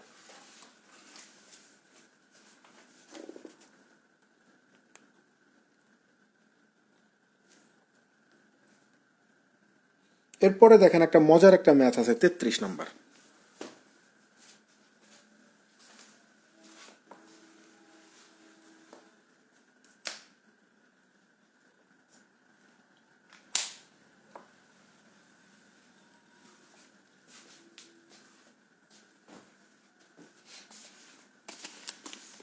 দেখেন 33-এ কি বলতেছে যে Ronit and Vineet purchased a scooter for 25,000 and sold the same for 26,250. If at the time of purchase Ronit paid 1/2 times as much as Binit, how much did Binit receive out of profit? বলতেছে যে রনিত আর বিনীত দুইজন মিলে 25,000 টাকা দিয়ে একটা bike কিনছে এবং এটা বিক্রিও করছে 26,250 টাকা দিয়ে। তো বলতেছে যে কেনার সময় রনিত বিনীতের চেয়ে 1.5 গুণ টাকা বেশি দেয়। ওই বাইকটা কেনার সময় রনিত বিনীতের চেয়ে 1.5 গুণ টাকা বেশি দেয়। তাহলে এই লভ্যাংশ থেকে বিনীত কত টাকা পাবে? লভ্যাংশ থেকে বিনীত কত টাকা পাবে? ভাই খুব খেয়াল করি, এই যে 1.5 গুণ টাকা আপনাকে এমন ভাবে ধরতে হবে যাতে এখানে কোনো দশমিকের কাহিনী না আসে। তাহলে আমি ধরে নিচ্ছি যে বিনীত যদি 2 টাকা দেয় তাহলে রনিত দিবে কত? এই বিনীতের 1.5 গুণ। তো 2 এর সাথে 1.5 গুণ করে দিলে কত হবে? 3 হবে। তার মানে রনিত যদি বিনীত যদি 2 টাকা দেয় তাহলে রনিত কত দিবে? 2 এর 1.5 গুণ, সেটা আমার কত? এই যে 3 টাকা। তাহলে রনিত আর বিনীত এই দুইজন মিলে বাইকের জন্য টোটাল কত টাকা দিল এখানে? 5 টাকা। আমাদের এখানে যেটা 5 টাকা প্রশ্নে, সেটাকে ওরা বলতেছে কত? 25,000 টাকা। আমাদের এখানে যেটা 5 টাকা প্রশ্নে সেটাই কত? 25,000 টাকা। ঠিক আছে, তো আমাদেরকে বলতেছে যে 25,000 টাকা দিয়ে বাইক কিনে সেটা আবার 26,250 টাকা দিয়ে বিক্রি করছে। তাহলে এখানে লাভ কত হবে তাদের? আপনি বলবেন যে ভাই এখানে তাদের লাভ হবে 1250 টাকা।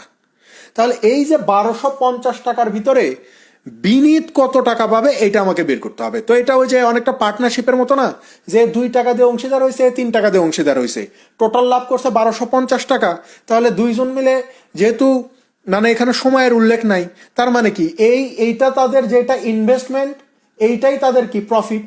অর্থাৎ এখানে যেহেতু সময়ের উল্লেখ নাই তাই যেটা তাদের ইনভেস্টমেন্ট সেটাই তাদের কি হবে? প্রফিট হবে। অর্থাৎ এখানে তাদের এই 1250 টাকার লভ্যাংশ বন্টিত হবে তাদের ইনভেস্টমেন্ট অনুযায়ী। তাহলে টোটাল ইনভেস্টমেন্ট কত?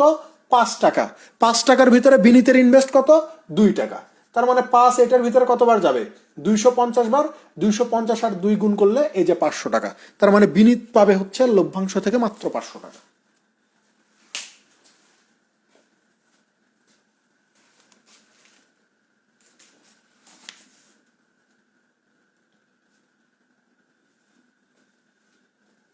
তেতাল্লিশে যান।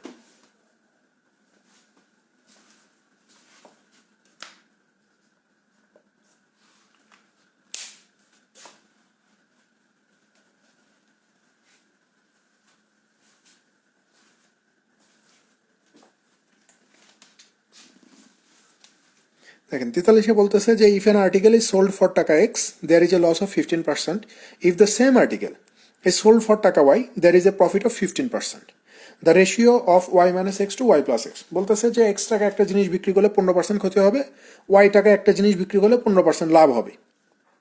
তো বলা হচ্ছে যে ওয়াই মাইনাস এক্স আর হচ্ছে ওয়াই প্লাস এক্স এর অনুপাতটা কত? ওয়াই মাইনাস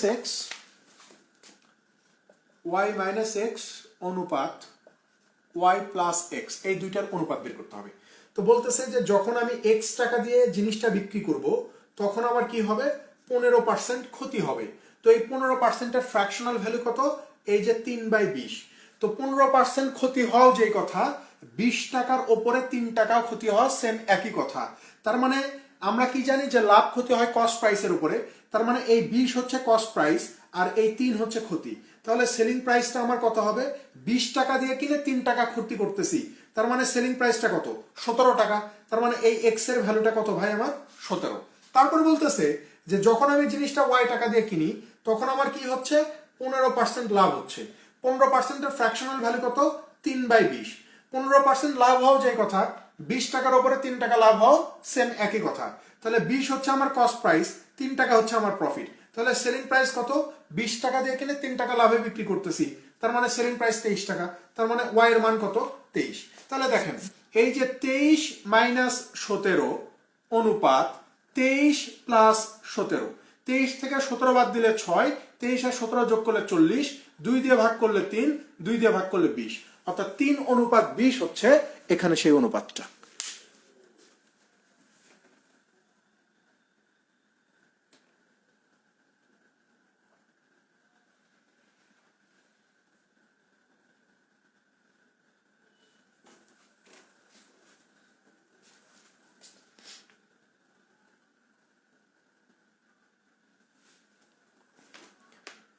ফোর্টি ফাইভে যান।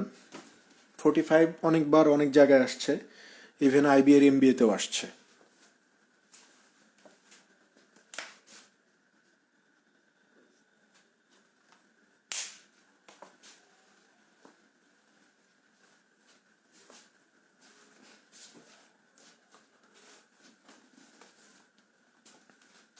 এখানে বলা হচ্ছে যে if selling price is double the profit ট্রিপলস, find the profit percent. বলতেছে যে আপনি যদি বিক্রয় মূল্যটাকে দ্বিগুণ করেন তাহলে আপনি 3 গুণ লাভ পাবেন।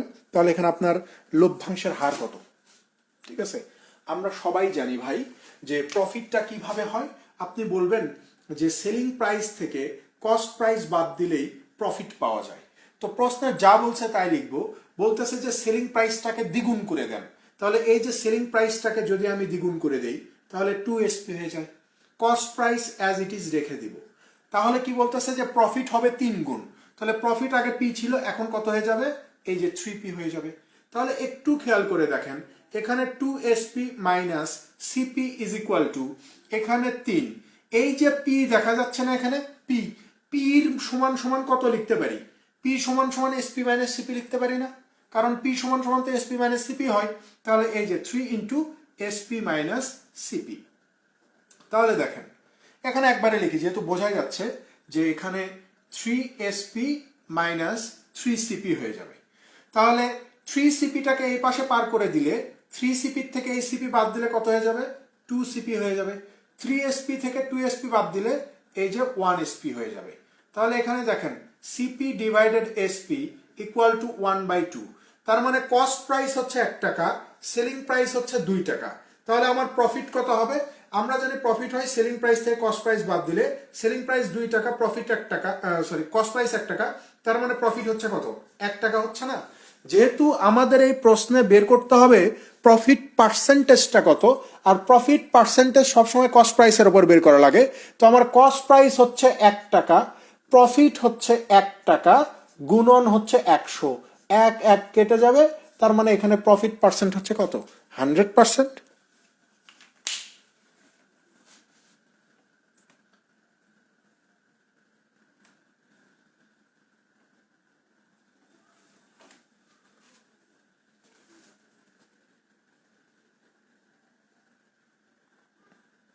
ঊনপঞ্চাশে যান।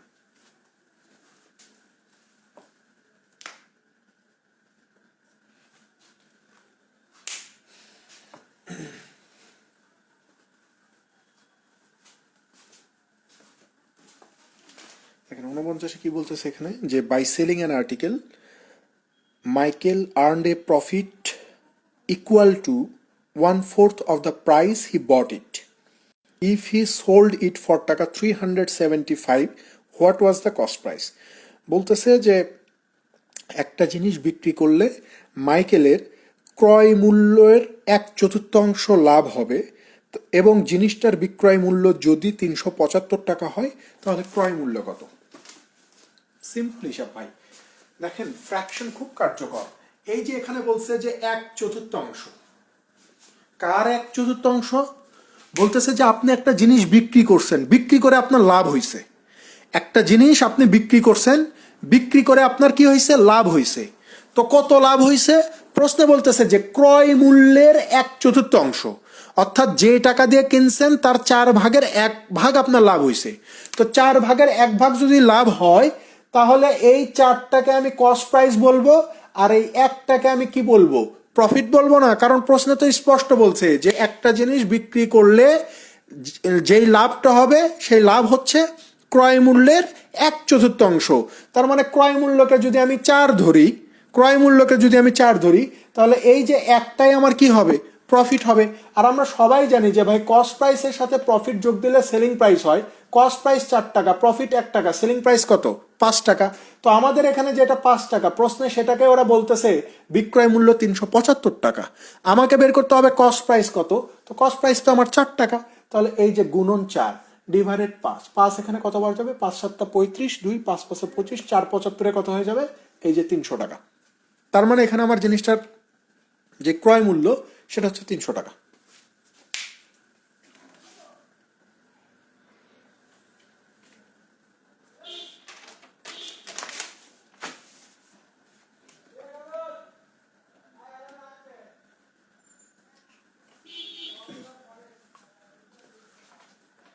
ছাপ্পান্ন নম্বরে চলে যাবেন, ম্যাথ নাম্বার 56।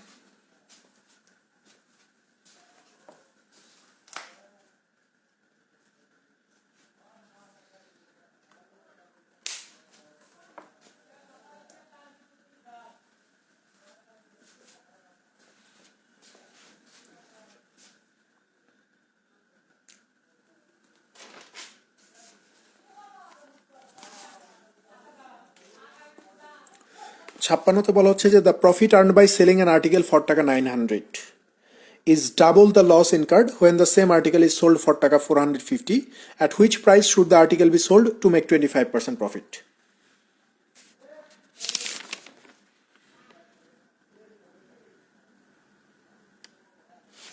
একান্ন নম্বর তো সহজ, বাসায় করে নেবেন, ঠিক আছে? বাসায় করে নেবেন, তো বাসায় করে নেবেন, সহজ ম্যাথ। দেখেন, অথবা আপনাদের যে গ্রুপ আছে মেসেঞ্জার গ্রুপ, ওখানেও দিতে পারেন যদি না করতে পারেন। অনেকে আছে সলভ করে দিবে, বা আমি পারলে আমি সলভ করে দেবো, ঠিক আছে? দেখেন, এখানে বলা হচ্ছে যে আপনি যদি একটা জিনিস 900 টাকা দিয়ে বিক্রি করেন তাহলে আপনার লাভ হবে। 900 টাকা দিয়ে যদি একটা জিনিস আপনি বিক্রি করে দেন তাহলে আপনার লাভ হবে। কত লাভ হবে? লাভের পরিমাণটা কত? বলতেছে যে 450 টাকা দিয়ে বিক্রি করলে যা ক্ষতি হবে তার দ্বিগুণ।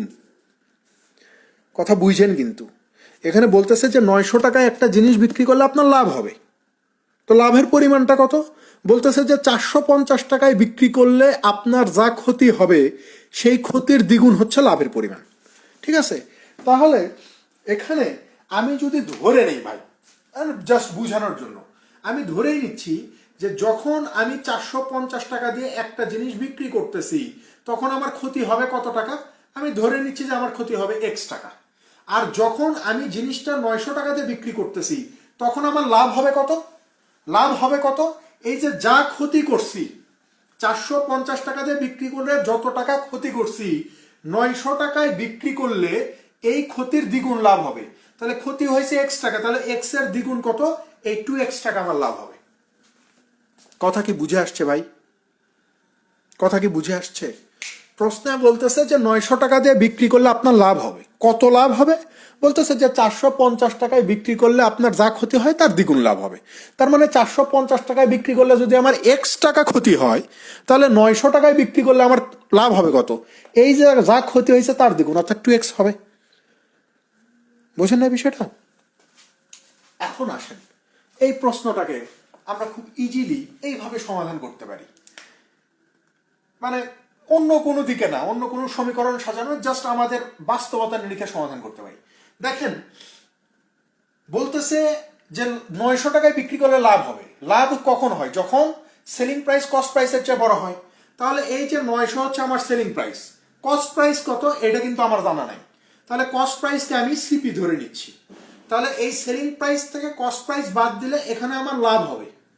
লাভ হবে কত? লাভ হবে কত? লাভ হবে বলতেছে যে যা ক্ষতি হয়েছে তার দ্বিগুণ। তাহলে ক্ষতি কত হয়েছে? ক্ষতি কখন হয়? যখন কস্ট প্রাইসটা সেলিং প্রাইসের চেয়ে বড় হয়। তো এখানে আমার সেলিং প্রাইস হচ্ছে 450 টাকা, আর কস্ট প্রাইস তো আমি জানি না, তাহলে কস্ট প্রাইস হচ্ছে আমার এইটা। তাহলে এই কস্ট প্রাইস থেকে সেলিং প্রাইস 450 বাদ দিলে তো এখানে আমার একটা ক্ষতির পরিমাণ বের হবে। সেই ক্ষতির পরিমাণটা যাই হোক না কেন, মানে ক্ষতির পরিমাণটা হচ্ছে এইটা, এইটা হচ্ছে আমার ক্ষতির পরিমাণ। আর লাভের পরিমাণটা কত হবে? বলতেছে যে এই ক্ষতির দ্বিগুণ। তার মানে এইটার সাথে জাস্ট 2 গুণ করে দিলেই তো আমার কাজ শেষ। তাহলে তো আমার দ্বিগুণ লাভ হয়ে গেল। তাহলে খেয়াল করে দেখেন, তাহলে এখানে এই যে 900 minus CP is equal to 2 CP minus 900।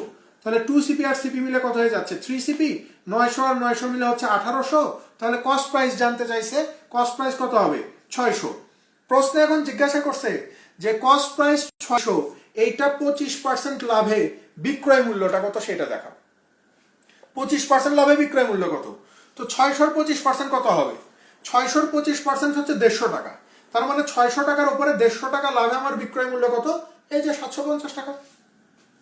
750 টাকা। বোঝা গেছে বিষয়টা ভাই?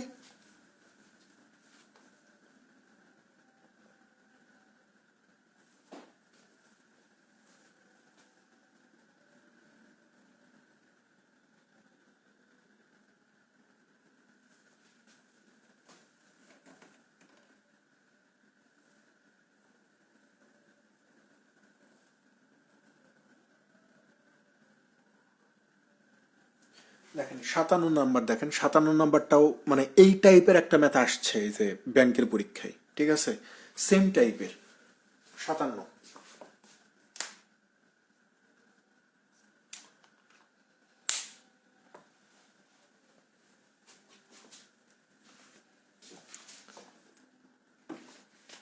লাস্টের পার্টটা মানে যে 600 বের করার পরে দেখেন এখানে তো আমরা যেটা করছি সেটা হচ্ছে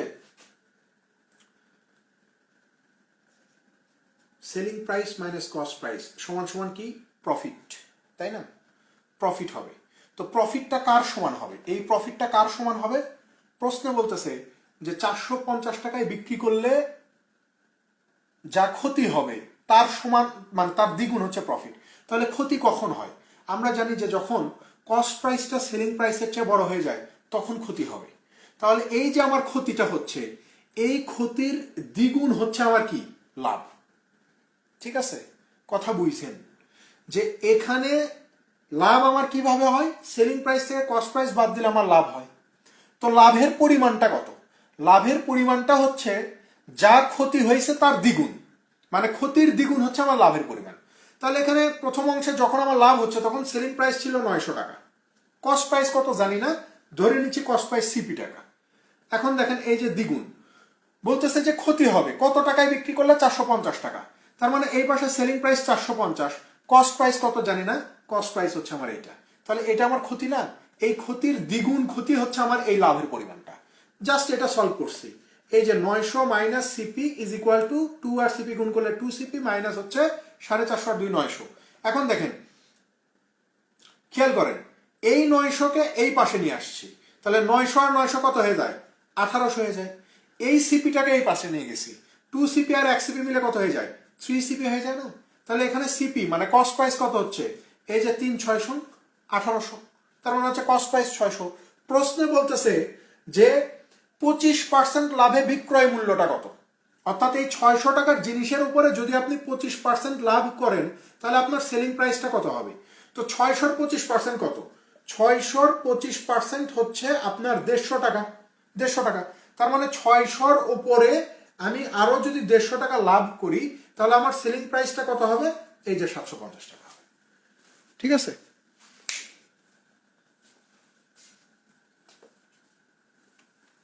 এই হচ্ছে বিষয়। 57 নম্বরে যান, মোটামুটি সেম ম্যাথ, একই টাইপেরই।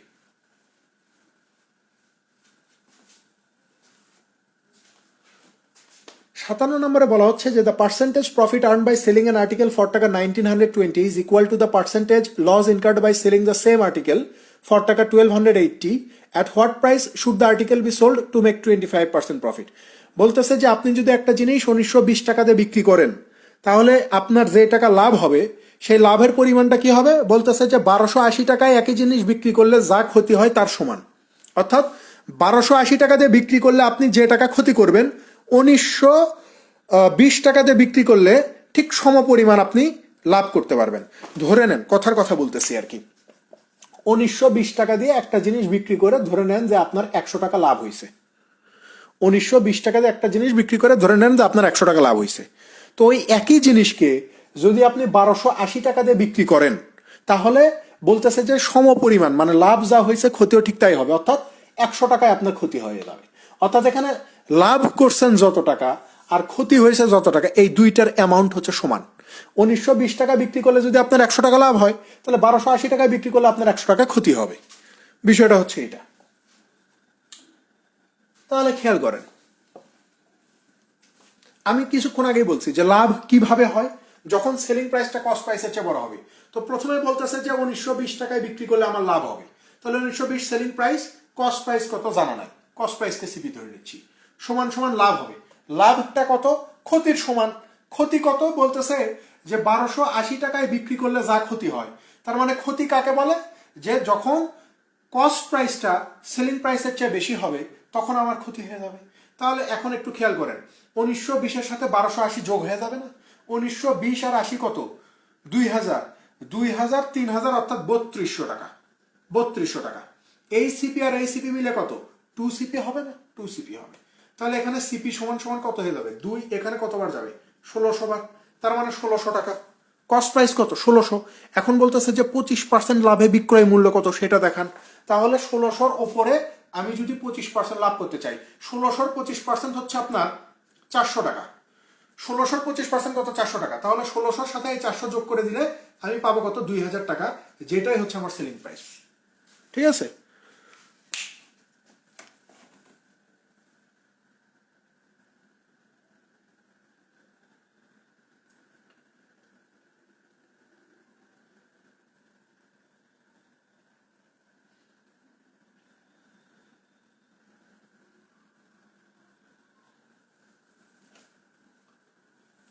সিক্সটি টুতে যান।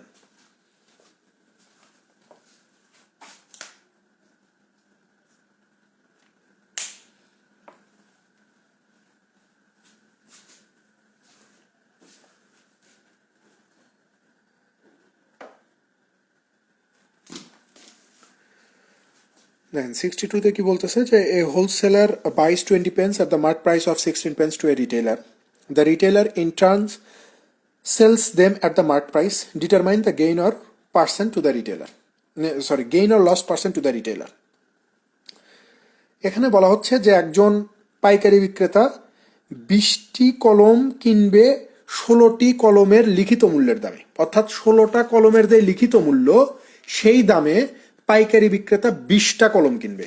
কথা বুঝছেন? কিন্তু এখানে পাইকারি বিক্রেতা 20টা কলম যেই দামে কিনবে, আমি ধরে নিচ্ছি যে একটা কলমের কস্ট প্রাইস হচ্ছে সিপি টাকা, তাহলে 20টা কলমের ক্রয় মূল্য কত হবে? আপনি বলবেন যে 20 সিপি টাকা। এই টাকা দিয়ে, মানে এই টাকা কার সমান? বলতেছে যে 16টা কলমের লিখিত মূল্যের সমান। কয়টা কলমের লিখিত মূল্যের সমান ভাই? 16টা কলমের লিখিত মূল্যের সমান। তাহলে আমি ধরে নিচ্ছি যে একটা কলমের লিখিত মূল্য আমি ধরে নিলাম যে এমপি টাকা, তাহলে 16টা কলমের লিখিত মূল্য কত? আপনি বলবেন যে 16 এমপি টাকা। তাহলে এখান থেকে আমরা চাইলেই কস্ট প্রাইস আর হচ্ছে লিখিত মূল্যের, মানে একটা কলমের কস্ট প্রাইস আর একটা কলমের লিখিত মূল্য কত আমরা বের করতে পারি। তাহলে কত? 16/20 ইকুয়াল টু 4 দিয়ে ভাগ করলে 4, 4 দিয়ে ভাগ করলে 5। তার মানে একটা কলমের লিখিত মূল্য হচ্ছে 5 টাকা আর একটা কলমের ক্রয় মূল্য হচ্ছে 4 টাকা। 4 টাকা। তো এখন প্রশ্নে আপনাকে বলতেছে যে রিটেইলার অর্থাৎ পাইকারি খুচরা বিক্রেতা যদি এখন এই 20টা কলম ক্রয় মূল্যে লিখিত মূল্যে বিক্রি করে দেয়, এই 20টা কলম যদি খুচরা বিক্রেতা লিখিত মূল্যে বিক্রি করে, তাহলে তার লাভ বা লস কত আসবে? তাহলে আপনি খেয়াল করেন, এই যে 20টা কলম যে কিনলাম, এই 20টা কলমের ক্রয় মূল্য কত? আমরা এখানে দেখতে পাচ্ছি যে ভাই প্রত্যেকটা কলম আমার কস্ট প্রাইস কত? 4 টাকা করে। তাহলে 20টার কস্ট প্রাইস কত হবে? আপনি বলবেন যে ভাই 80 টাকা। এটা হচ্ছে আমার কস্ট প্রাইস। এখন এই 20টা কলম যদি আমি লিখিত মূল্যে বিক্রি করি, তাহলে লিখিত মূল্য কত? প্রতিটা কলমের 5 টাকা করে। তাহলে 20টার দাম কত হবে ভাই? আপনি বলবেন যে ভাই 100 টাকা হবে। এটা হচ্ছে আমার কি? Selling price. তাহলে 20টা কলম কিনলাম আমি 80 টাকা দিয়ে, 20টা কলম আমি বিক্রি করলাম 100 টাকা দিয়ে, তাহলে আমার লাভ কত হলো? আপনি বলবেন যে ভাই 20 টাকা আপনার লাভ হলো। তাহলে এই যে 20 টাকা লাভ হলো, এটা পার্সেন্টেজে কত সেটা দেখাইতে বলছে।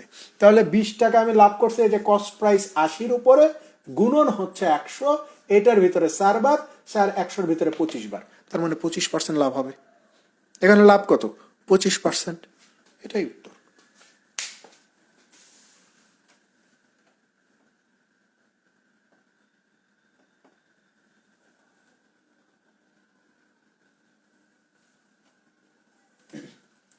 পঁয়ষট্টি নম্বরে যান। 65 নম্বরে আইবি এর এমবিএতেও আসছে এবং আইবি এর বিভিন্ন পরীক্ষাতেও আসছে। এই যে গ্যাস কোম্পানির যে পরীক্ষাগুলো হবে, এখনো সার্কুলার হয় নাই, বাট সার্কুলার আসবে, পরীক্ষা হবে, আপনি মানে মোটামুটি 99% শিওর থাকেন যে পরীক্ষা আইবিএ নেবে।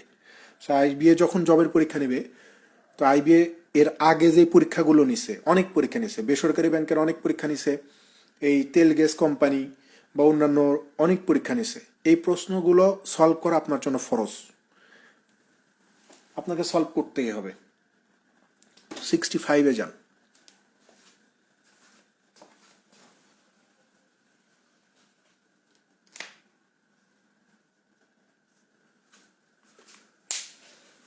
ইসলামী ব্যাংকের পরীক্ষা, যদিও ইসলামী ব্যাংকে সাধারণত পটিয়ার লোকজন ছাড়া চাকরি খুব কম মানুষেরই হয়, তারপরে যে ইসলামী ব্যাংকের পরীক্ষাও আইবিএ নেবে। প্রবেশনের অফিসার নাকি এমটিওর পরীক্ষা মানে ফেব্রুয়ারি মাসে হবে দেখলাম।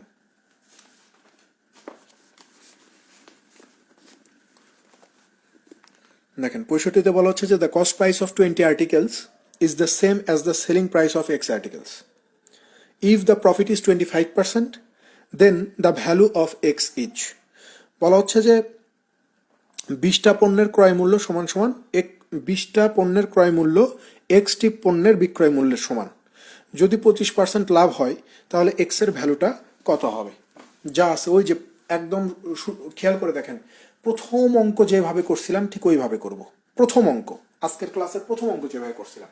তাহলে এখানে বলতেছে যে এক্স পণ্যের বিক্রয় মূল্য সমান সমান কি হবে? 20টি পণ্যের ক্রয় মূল্যের সমান। এক্স পণ্যের বিক্রয় মূল্য কি হবে? 20টা পণ্যের ক্রয় মূল্যের সমান। তাহলে এখান থেকে চাইলেই আমি কি করতে পারি?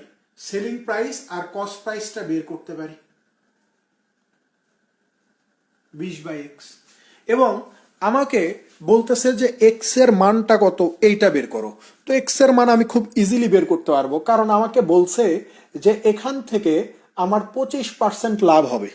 কত পার্সেন্ট লাভ হবে ভাই? 25%। আর 25% লাভ মানে আমরা জানি কত? 4-এর ওপরে 1 লাভ হওয়া। 4-এর ওপরে 1 লাভ হওয়া। এবং আমরা এটাও জানি যে লাভ বা ক্ষতি হয় ক্রয় মূল্যের উপরে। তার মানে এখানে যে 4 দেখা যাচ্ছে, এই 4 হচ্ছে কস্ট প্রাইস, আর এই 1 হচ্ছে আমার কি? প্রফিট। 1 হচ্ছে আমার প্রফিট। তাহলে খেয়াল করেন, আমরা এইটাও জানি যে কস্ট প্রাইসের সাথে প্রফিট যোগ দিলে সেলিং প্রাইস হয়ে যায়। তার মানে কস্ট প্রাইস 4 টাকা, প্রফিট 1 টাকা, সেলিং প্রাইস কত হবে ভাই? 5 টাকা হবে। তাহলে এই যে আমার কস্ট প্রাইস, এইটাকে আমি কত বলতে পারি? এই যে 4 বলতে পারি। কস্ট প্রাইস আমার কত? এই যে 4 টাকা। সেলিং প্রাইস কত? এই যে 5 টাকা। অর্থাৎ এই সেলিং প্রাইসটাকে আমি কত বলতে পারি? 5 বলতে পারি। তো আপনি এখন একটা জিনিস খেয়াল করে দেখেন না ভাই, খুব ইজি জিনিস, যে সেলিং প্রাইস 5, কস্ট প্রাইস 4, তাহলে এই 20 আর এক্স কি? 20 আর এক্স কি? এখানে সেলিং প্রাইস তো এই 20-এর সাথে আছে, তার মানে সেলিং প্রাইস 20 টাকা। আর কস্ট প্রাইস কত? এই এক্স না? এটাকে আপনি অস্বীকার করতে পারবেন? অস্বীকার করতে পারবেন না, কারণ এই 20 আর এক্স, এখানে এক্স এর একটা ভ্যালু ছিল, এই 20 আর এক্স এই দুইটাকে ছোট করে আমার কত হয়েছে? 5 আর 4 হয়েছে। তার মানে সেলিং প্রাইস যেটা আমি বের করলাম 5 টাকা, এই 5 সমান সমানই কত? এই যে 20 টাকা। তো 5 পার্ট যদি 20 হয়, 1 পার্ট কত? 4 হবে। আমার বের করা লাগবে কস্ট প্রাইস কত। তো কস্ট প্রাইস এখানে কত? 4 না? তাহলে এই 4 সমান সমান কত? 4 গুণন 4 ইজ ইকুয়াল টু 16 টাকা। তার মানে এই যে এক্স, এই এক্স এর ভ্যালুটাই হচ্ছে 16। এখানে মূলত 20 আর 16 ছিল, যেটা 4 দিয়ে ভাগ করে এই যে 5 আর 4 হয়েছে। তার মানে এই এক্স এর ভ্যালুটা আমার কত হবে ভাই? 16 হবে। 16 হবে, এটাই উত্তর।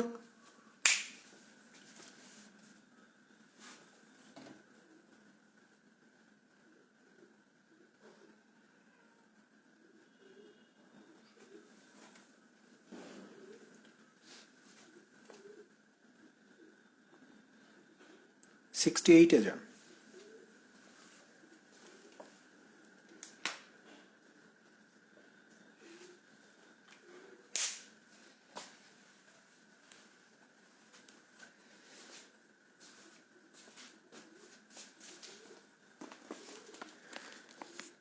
এখানে বলা হচ্ছে যে মোহন বট 20 dining tables for taka 12,000 and sold them at a profit equal to the selling price of 4 dining tables. The selling price of 1 dining table is, বলা হচ্ছে যে 20টা ডাইনিং টেবিল সে 12,000 টাকা দিয়ে কিনছে এবং এগুলো সে বিক্রিও করছে, বিক্রি করে তার লাভ হয়েছে 4টা ডাইনিং টেবিলের বিক্রয় মূল্যের সমান।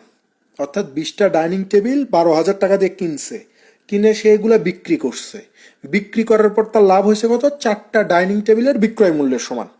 তো আমাদেরকে বলতেছে যে ভাই একটা ডাইনিং টেবিলের বিক্রয় মূল্য কত, তুমি সেটা দেখাও। তাহলে এখানে বলতেছে যে লাভ হইছে, লাভ হইছে। তাহলে লাভ কখনোই আমরা জানি যে সেলিং প্রাইস যখন কস্ট প্রাইসের চেয়ে বড় হবে তখন আমার লাভ হবে, ঠিক আছে? তাহলে সে, আমি ধরে নিচ্ছি যে একটা ডাইনিং টেবিলের বিক্রয় মূল্য এসপি টাকা, তাহলে 20টা ডাইনিং টেবিল সে বিক্রি করছে, 20টা ডাইনিং টেবিল সে বিক্রি করছে কয় টাকা দিয়ে? 20 এসপি টাকা দিয়ে। তাহলে 20টা ডাইনিং টেবিল বিক্রি করার আগে তাকে কিনতে হয়েছে, সে কিনছে কতগুলো? ধরে নেন যে 20টা ডাইনিং টেবিল সে ক্রয় করছে। তাহলে এই যে সেলিং প্রাইস থেকে কস্ট প্রাইস বাদ দিলে প্রফিট হবে। প্রফিট কত? বলতেছে যে 4টা ডাইনিং টেবিলের বিক্রয় মূল্যের সমান। তো একটার বিক্রয় মূল্য যদি এসপি টাকা হয়, 4টার বিক্রয় মূল্য কত? 4 এসপি হবে। তাহলে খেয়াল করেন এই 20 এসপি থেকে 4 এসপি বাদ দিলে কত? 16 এসপি পাওয়া যায়। আর এখানে যে 20টা ডাইনিং টেবিলের ক্রয় মূল্য, যেটা প্রশ্নেই দেওয়া আছে 12,000 টাকা, 20টা ডাইনিং টেবিলের ক্রয় মূল্য প্রশ্নে দেওয়া আছে 12,000 টাকা। তাহলে এখানে আমি লিখতে পারি কত? এই যে 12,000 টাকা। তাহলে এখানে এসপি সমান সমান কত হবে? 16, এটার ভিতরে খুব সম্ভবত 750 বার যাবে, আমি শিওর না, দেখেন এরকম কিছু একটা হবে।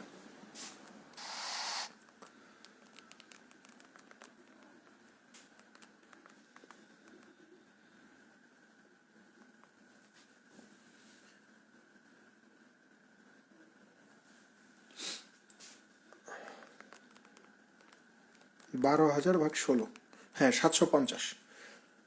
তো আমাকে তো এটাই বের করতে বলছে, তাই না? যে একটা ডাইনিং টেবিলের বিক্রয় মূল্য কত তুমি সেটা দেখাও, তার মানে 750 টাকাই হবে। 70 নাম্বার দেখেন, সেম টাইপের আরেকটা, এটা আসছিল বিআইবিএম এ, আসছিল শুধু বিআইবিএম না, অনেকবার 2-3 বার আসছে বিভিন্ন ব্যাংকের পরীক্ষায়। 70 নাম্বার দেখেন,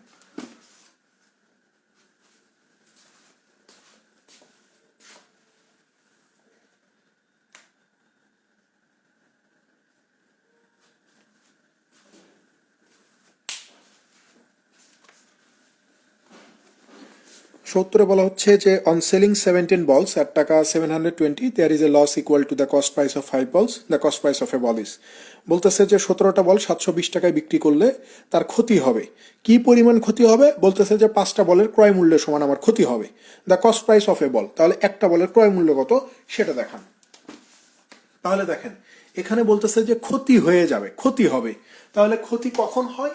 যখন কস্ট প্রাইসটা সেলিং প্রাইসের চেয়ে বড় হয় তখন ক্ষতি হয়। তাহলে এখানে 17টা বলের কথা বলা হয়েছে, আমি ধরে নিচ্ছি যে একটা বলের ক্রয় মূল্য যদি সিপি টাকা হয়, তাহলে 17টা বলের ক্রয় মূল্য হচ্ছে 17 সিপি টাকা। আর 17টা বল কিনছে, তার মানে 17টা বল সে কি করবে? বিক্রি করবে। লস হবে কত? বলতেছে যে 5টা বলের ক্রয় মূল্যের সমান তার কি হয়ে যাবে? লস হবে। তাহলে 5টা বলের ক্রয় মূল্য কত? 5 সিপি টাকা। 17 সিপি থেকে 5 সিপি বাদ দিলে এই যে 12 সিপি পাওয়া যায়। আর এই যে দেখেন 17টা বলের বিক্রয় মূল্য প্রশ্নে দেওয়া আছে, 17টা বলের বিক্রয় মূল্য এই যে প্রশ্নে দেওয়া আছে, বলতেছে যে 720 টাকা দিয়ে সে বিক্রি করে দেয়। তার মানে 720কে সমানের এই পাশে পার করে দেন, এই যে 720। তাহলে এই যে সিপি কত হয়ে যাবে ভাই? 12, এটার ভিতরে কত বার যাবে? 60 বার। তো 60 টাকা উত্তর হবে।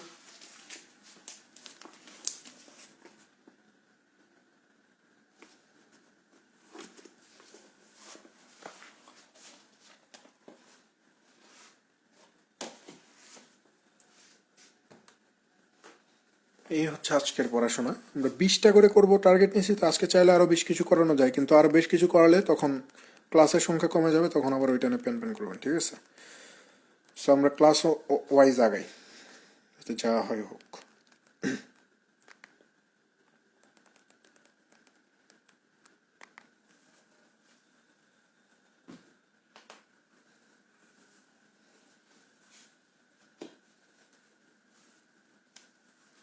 আমাদের আগামীকালকেও ক্লাস হবে, আগামীকালকে তো শিডিউল ক্লাস। আজকের ক্লাসটা নিলাম হচ্ছে গত শনিবারের ক্লাসটা, ঠিক আছে?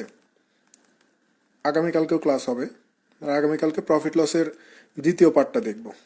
আমাদের কিন্তু মোটামুটি বলা চলে একদম আমরা শেষের দিকে চলে আসছি, ঠিক আছে?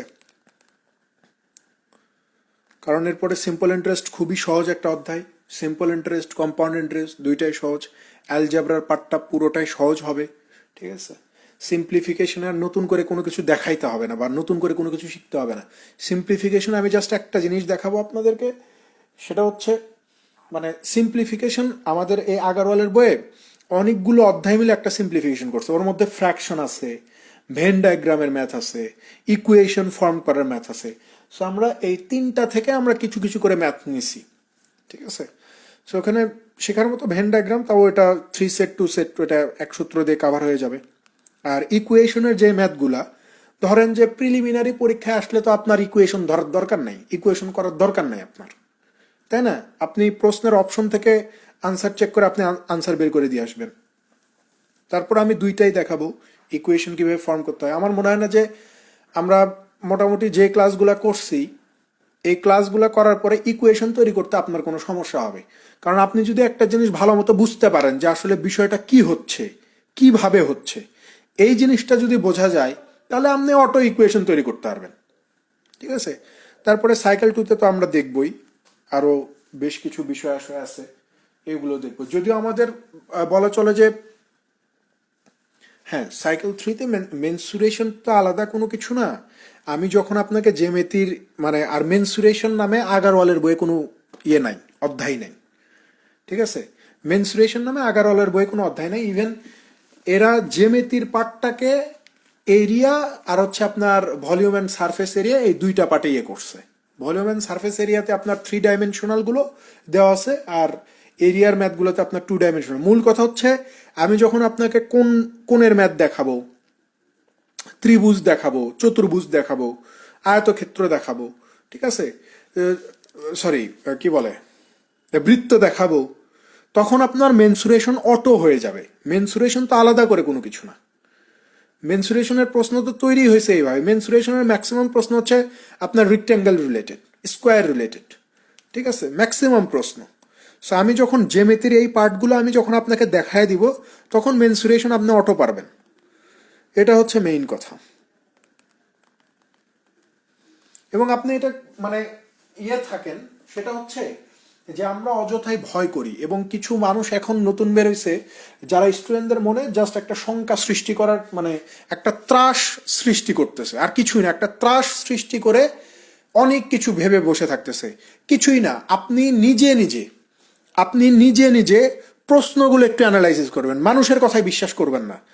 আপনি এই যে বিআইবিএম যতগুলা পরীক্ষা নিল এই রিসেন্ট টাইমগুলোতে 2022, 23, 24 মিলে যা পরীক্ষা নিছে, এই ম্যাথ প্রশ্নগুলা বের করে আপনি শুধু একটা জিনিস দেখবেন, জিওমেট্রি থেকে কি কি প্রশ্ন দিছে, প্রিলি প্লাস রিটেনে কি টাইপের প্রশ্ন দিছে, কি প্রশ্ন দিছে, কোন জায়গা থেকে প্রশ্ন দিছে, এইটা যদি আপনি দেখেন, তাইলে আপনার এই জ্যামিতি মেনসুরেশন নিয়ে ভয় কেটে যাবে। ম্যাক্সিমাম মানুষ এটাতে বিশাল একটা ভয়ের একটা ইয়ে করে রাখছে যে জ্যামিতি থেকেই তো 5 আসতেছে, জ্যামিতি থেকেই তো 8 আসতেছে, জ্যামিতি এই হচ্ছে সেই হচ্ছে। কথা হচ্ছে যে হয়তো কোনো একটা পরীক্ষায় 5টা জ্যামিতি আসছে, 5টা জ্যামিতি প্রশ্ন আসছে, তার মানে এই না যে ওই পরীক্ষায় 5টা আসছে। এমনও বিআইবিএম এর এমনও পরীক্ষা আছে যেখানে জ্যামিতি আসছে একটা, বিআইবিএম এর এমনও পরীক্ষা আছে যেখানে জ্যামিতি আসছে 2টা। তাহলে আমি কিভাবে এটাকে ম্যানেজ করব? এখন কথা হচ্ছে যে এটা তো প্রশ্নকর্তার উপর ডিপেন্ড করবে যে ওরা প্রশ্ন কোত্থেকে দিবে। জ্যামিতি থেকে এমনও হতে পারে যে 20টা প্রশ্ন সেট করছে, 10টাই জ্যামিতি দিয়ে দিতে পারে, দিতে তো পারে, বলা যায় না তো। এখন কথা হচ্ছে যে তাহলে আমি কিভাবে এটা ম্যানেজ করব? এখন কথা হচ্ছে যে ধরে রাখেন ধরে রাখেন যে যদি সর্বোচ্চ প্রশ্নও করে, একদম পরীক্ষক যদি তার সেরা না হয়, ওর যদি কমন সেন্স ঠিক থাকে, জ্যামিতি থেকে সর্বোচ্চ 2টা বা 3টা প্রশ্ন দিবে, এর বেশি দিবে না। জ্যামিতি থেকে সর্বোচ্চ 2টা থেকে 3টা প্রশ্ন দিবে, এর বেশি দিবে না প্রশ্ন জ্যামিতি থেকে। তো এই 2টা বা 3টা প্রশ্নের মধ্যে আপনি 100% শিওর থাকেন একটা আসবে বর্গ বা আয়তক্ষেত্র রিলেটেড, হয় পরিসীমা জানতে চাবে, না হলে কর্ণ জানতে চাবে, ঠিক আছে, অথবা বর্গের একটা সাইড কত সেটা জানতে চাবে। বর্গ বা আয়তক্ষেত্র থেকে একটা কমন, এটা একদম শিওর। আরেকটা প্রশ্ন আসতে পারে বৃত্ত রিলেটেড, আর একটা প্রশ্ন আসতে পারে ত্রিভুজ রিলেটেড, ত্রিভুজের মধ্যে সমদ্বিবাহু ত্রিভুজ থেকে প্রশ্ন আসতে পারে, অথবা সমকোণী ত্রিভুজ থেকে প্রশ্ন আসতে পারে। তো আপনি যদি একদমই কম পারেন, ধরেন যে আপনি জ্যামিতিক কিছুই পারেন না, ভয় করেন, আপনি জাস্ট এই বৃত্তের যে সূত্রগুলো আছে একটু দেখেন, আয়তক্ষেত্র বর্গক্ষেত্রে যে সূত্রগুলো আছে, পরিসীমা, কর্ণ, বাহু কেমনে বের করা লাগে, এইটা যদি একটু, এগুলো হচ্ছে খুবই সহজ জিনিস। ত্রিভুজ, সমদ্বিবাহু ত্রিভুজের যদি একটু এরিয়া, পরিসীমা, ত্রিভুজের পরিসীমা, হ্যান এগুলো যদি একটু দেখেন, তারপরে সমকোণী ত্রিভুজের বিষয়গুলো যদি একটু দেখেন, কয় মিনিট লাগবে? 2 ঘন্টা যদি আপনি এক সিটিংয়ে আপনি এই কয়েকটা জিনিস আপনি খুব ভালোভাবে দেখতে পারবেন, কিছুই না। তো আপনার তো জ্যামিতি 2টা বা 3টা দিলে 3টায় তো পারার দরকার নাই, 3টা পারার দরকার আছে, ঠিক আছে আমি কম পারি, আমি 2টা ঠিক করব। আমি পারি না, তারপরেও পড়ে আসছি, আমি একটা ঠিক করব, দরকার নাই তো আমার। কিন্তু এক টাইপের লোক এখন মানে একদম অন্যরকম অবস্থার সৃষ্টি করে ফেলতেছে, জ্যামিতি ছাড়া হবে না, জ্যামিতি ছাড়া হবে না। মানে আপনাদের কথা বলতেছি না, অন্যান্য প্রতিষ্ঠানের কিছু লোকজনের কথা বলতেছি, যে এই যে ভয়, এই ভয়টা হচ্ছে আপনাদেরকে দেখাচ্ছে, আপনারা সেই ভয়টা পাচ্ছেন। আপনারা এই 5 বা 2-3-এর ভয় করতেছেন, কিন্তু অ্যারিথমেটিকে এখানে যে 15+ নাম্বার আসে, এইটা নিয়ে কিন্তু কোথাও কোনো কথা নাই। এবং পোলাপান ম্যাক্সিমাম এই জায়গায় দুর্বল, এই 15তে দুর্বল। এখন আপনি চিন্তা করেন যে আপনি 15তে জোর দিবেন নাকি 2 বা 3-এ জোর দিবেন। আমি আপনাকে লিখে দিতে পারি যে এই 2-3 আপনি এমনি পারবেন, এমনি। আপনার এই 15 পাইতে যত কষ্ট করতে হয়েছে, এই 2-3 পাইতে গেলে আপনি 5টা বা 6টা ক্লাসে যথেষ্ট। আর এই 15 পাইতে গেলে আপনাকে 40-এর উপর ক্লাস করতে হবে, 40-এর উপর ক্লাস করতে হবে। এইটাতে আপনি 5-6টা ক্লাস করলে 2-3 ম্যানেজ করা যায়, ঠিক আছে। তো এই বিষয়গুলো একটু আমি বারবার বলতেছি যে ভয়ের কোনো কারণ নাই, ভয়ের কিচ্ছু নাই। আমি দরকার হলে জ্যামিতির ক্লাসের সময় আমি বিগত এই বিআইবিএম এর জ্যামিতির প্রশ্নগুলো একসাথে করে আমি আপনাদেরকে দেখাই দিব, ধরায় ধরায়, যে দেখেন কিভাবে রিলেট করা যায়, ঠিক আছে। চিন্তার কোনো কারণ নাই। আমি দায়িত্ব নিলাম যে এখানে 2-3 যাই দেখ, আপনি যাতে মানে 2 নাম্বার আপনি যাতে পান, একদম কম পরিশ্রমে, কম এফোর্টে 2 নাম্বার আমি, এই দায়িত্ব আমি নিলাম। আর এই 15 দায়িত্ব আপনি নেন। আর বীজগণিতের বিষয় তো খুবই সহজ। বীজগণিত আপনার কি দিবে? মান নির্ণয়ের অঙ্ক দিবে সর্বোচ্চ, লগের অঙ্ক দিবে। লগ তো দেয়ই নাই, লগ এই বিআইবিএম কখনোই লগের অঙ্ক দেয় নাই, সূচকের অঙ্ক দিছে। সূচকের অঙ্ক তো আমরা সবাই করে আসছি, সহজ জিনিস। তো সূচকের বিষয়গুলো আমরা জানি, ঠিক আছে। সেগুলো নিয়ে চিন্তার কোনো দরকার নাই, ঠিক আছে। বাইরে যেটাই দেখবেন ভাই, বাইরে যারাই বেশি ওই ফাপড় নেওয়ার চেষ্টা করবে, বুঝবেন যে এখানে ঝামেলা আছে। আপনি নিজে দেখবেন, আমারটাও আপনার বিশ্বাস করার দরকার নাই, আপনি নিজে প্রশ্ন অ্যানালাইসিস করবেন, নিজে দেখবেন যে কই কই থেকে প্রশ্ন আসছে। মানুষের অ্যানালাইসিসও দেখবেন না, দেখবেন যে বিভিন্ন বইয়ের শুরুতে অ্যানালাইসিস করে দিচ্ছে যে এখান থেকে এটা আসছে, ওগুলোও বিশ্বাস করার দরকার নাই। আপনি নিজে প্রশ্ন ব্যাংক কিনে সেটা অ্যানালাইসিস করেন, নিজের কাছে দেখেন যে কি কি আসছে কি কি আসে নাই, ঠিক আছে। তাইলেই বুঝতে পারবেন যে বিষয়গুলা কি। এই যে পূবালী ব্যাংকে কি হয়েছিল আপনাদের, মানে প্রশ্ন কে করছিল আমার সঠিক খেয়াল নাই, বললো কেউ বলতেছে যে বিআইবিএম প্রশ্ন করছে, কেউ বলতেছে যে শাহজালাল বিশ্ববিদ্যালয়ে প্রশ্ন করছে, কেউ বলতেছে অমুক। তো যাই প্রশ্ন করুক, সেটাতে কোনো বিষয় না, সেটা কোনো বিষয় না। পূবালী ব্যাংকের প্রশ্নে খুব সম্ভবত মানে 6টা প্লাস, আমার এক্সাক্ট সংখ্যা মনে নাই, মানে নাম্বার সিস্টেমের প্রশ্ন আসছে, নাম্বার সিস্টেম থেকে। ওই যে শুরু হইলো, এক শ্রেণীর মানুষ শুরু করে দিল নাম্বার সিস্টেম ছাড়া। এমনও পোস্ট দেখছি এমনও মানুষের, যে নাম্বার সিস্টেম ছাড়া আর কোনো গতি নাই, নাম্বার সিস্টেম ছাড়া আর কোনো গতি থাকলো না ব্যাংকের পরীক্ষায়, এমনও আহম্মক পোস্ট দেখছি আমি। তা আমি তো বললাম যে এটা ঘটতেই পারে, কারণ পরীক্ষক যদি তার সেরা না হয়, তাহলে এই ধরনের কাহিনী ঘটাবে না, এই ধরনের কাহিনী ঘটাবে না ওরা। আপনি একটা অধ্যায় থেকে 6টা 7টা 8টা প্রশ্ন কখনোই সেট করতে পারবেন না, তাহলে সেটাকে কখনো মানসম্মত। তারপরেও ধরলাম যে সে দিছে, তো এক পরীক্ষায় দিছে মানে সব পরীক্ষায় দিবে এমন তো না। তাও যেই প্রশ্নগুলো আসছে সবগুলো প্রশ্ন বা ওই প্রশ্নের আদলের প্রশ্নগুলো আপনার এই আগারওয়ালে আসছে, মানে আছে আগারওয়ালের বই। এবং সেই প্রশ্নগুলো আপনি খুব ইজিলি, নাম্বার সিস্টেমের প্রশ্নগুলো, এই যে উপরে পাওয়ার দেখলে ভয় পান, রিমাইন্ডার থিওরেমের প্রশ্নগুলো দেয়, ওইগুলো দেখলে আমরা ভয় পেয়ে যাই বা সলভ করতে পারি না। ওইগুলো তো ভাই 20 সেকেন্ড 25 সেকেন্ডের ম্যাথ, দেখে দেখে সলভ করে দিবেন উইদাউট পেন অ্যান্ড পেপার। এখন কথা হচ্ছে যে সেটার জন্য তো আপনাকে জানতে হবে। এখন সেটা তো আপনি বাসায় বসে একা একা জানতে পারবেন না। তার জন্য আমরা যারা পড়ে তাদের কাছে আসতে হবে। বিষয়টা হচ্ছে এমন, এই যে আগারওয়ালের ব্যাচ এবছর আমাদের কোনো প্ল্যানিংই ছিল না, আমরা কোনো শিডিউলই রাখি নাই যে আগারওয়াল পড়াবো, কোনো শিডিউল রাখি নাই। কিন্তু সবাই পড়বে, আগারওয়াল থেকে প্রশ্ন হচ্ছে, রিপিট প্রশ্ন দিচ্ছে, প্রশ্ন বেশি হয়ে যাচ্ছে, এখান থেকে দেওয়া হচ্ছে, ঠিক আছে পড়বো, আমরাও পড়াচ্ছি। বিষয়টা হচ্ছে এরকম।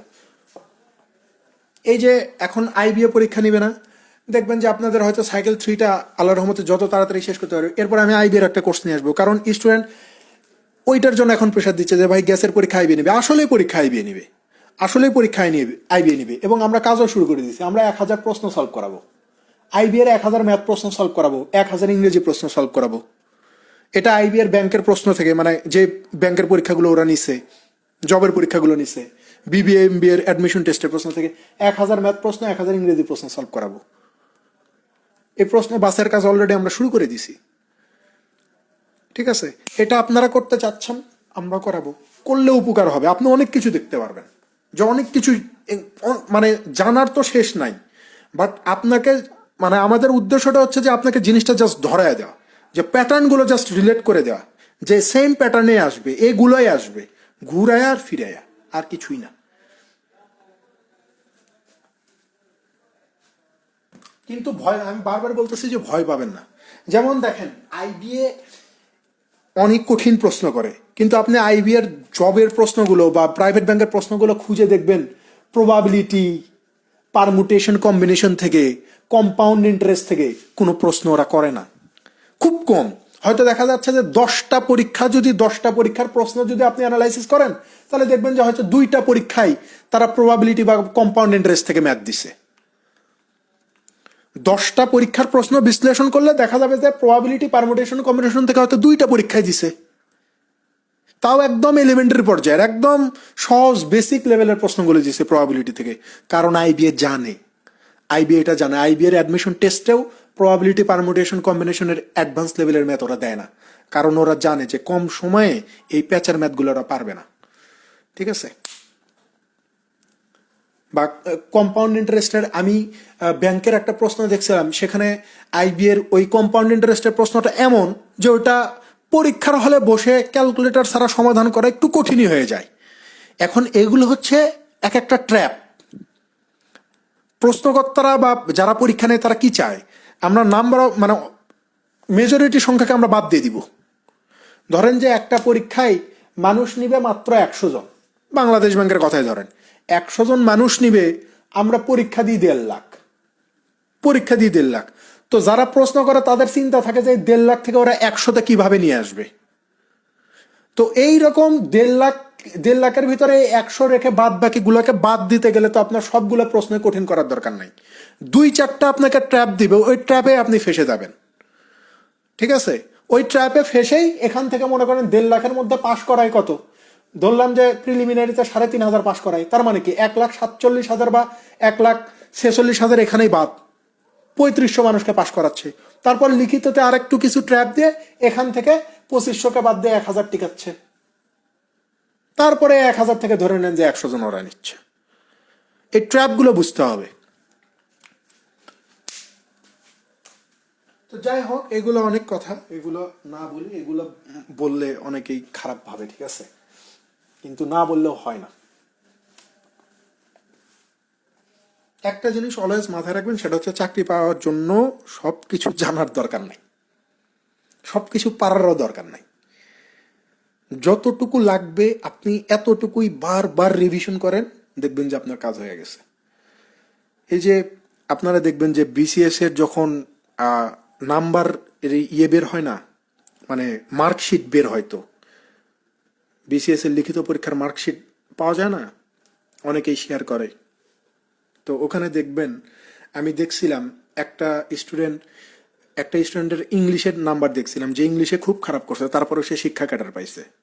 একটা স্টুডেন্ট ম্যাথে খুবই খারাপ করছে, একদম যাতা নম্বর পাইছে, কিন্তু সে অন্যান্য বিষয়গুলোতে একদম পুরা ফাটায় দিছে, ফাটায় দিয়ে ক্যাডার পাইছে। তো বিষয়টা হচ্ছে এরকম, যে আপনাকে সবগুলাতেই ভালো হইতে হবে এমন না। আপনি যেটাতে দুর্বল সেটাতে একটু ইমপ্রুভমেন্ট করার চেষ্টা করবেন, বাট যেটাতে শক্তিশালী সেটাতে আরো কিভাবে শক্তিশালী হওয়া যায় সেই চেষ্টাটা করবেন। আপনাকে এই ব্যালেন্সটুকু বুঝতে হবে, ঠিক আছে? কিন্তু আপনি যেটাতে দুর্বল, আপনি বুঝতেছেন যে এটা আমার হবে না ভাই, এটা আমার সম্ভব না, ওইটা নিয়ে বেশি লাফালাফি করলে যেইটা মনে করেন আপনার মানে শক্তিশালীর জায়গায়, এটাতে আপনি আর সময় দিতে পারবেন না। তো আপনাকে দুইটা জায়গায় ব্যালেন্স করতে হবে, যে যেটা আমি পারি না ওখানে আসলে কি কি আছে, কি কি আমার আয়ত্তের মধ্যে আছে, কি কি চেষ্টা করলে পারবো, আর যেটা যেটা পারবো না সেটা বাদ। ঠিক আছে? যদি এই সময় আহসানুল্লাহ থাকতো, ধরেন আহসানুল্লাহ যদি ওই কাহিনীগুলো না ঘটাইতো, আহসানুল্লাহ যদি থাকতো, তাইলে মনে করেন ম্যাথ যারা দুর্বল একদম পারে না বা কম পারে, তাদের ব্যাংকে চাকরি বা খুব টাফ হয়ে যেত। এখন তো খুব সহজ মোটামুটি বলা চলে। যারা ম্যাথ পারে না তারা কিন্তু অন্যান্য বিষয় দিয়ে উঠায় যেতে পারে। যে অনেকে আছে ম্যাথ পারে না কিন্তু ইংলিশ রাইটিং দুর্দান্ত, বা রাইটিং পারে একদম দুর্দান্ত, জিকেতে দুর্দান্ত। সো ম্যাথে 5, 10, 15, 20 যাই পায় পায়, আর অন্যগুলো একদম ফাটাফাটি। ঠিক আছে? সো চিন্তা করার কোনো দরকার নাই। সাইকেল 3-তে আমি জ্যামিতির পুরো পাঠ খুব সুন্দর করে একটার সাথে, মানে পরীক্ষায় যেগুলো আসছে সেগুলোর সাথে রিলেট করে করে করে করে আমি সুন্দর করে দেখাই দিব, যাতে করে ওইটা নিয়ে আপনাকে আর জীবনে কখনো টেনশন না করতে হয়। ঠিক আছে? তো ভালো থাকবেন সবাই, দেখা হবে ইনশাল্লাহ আগামীকালকে।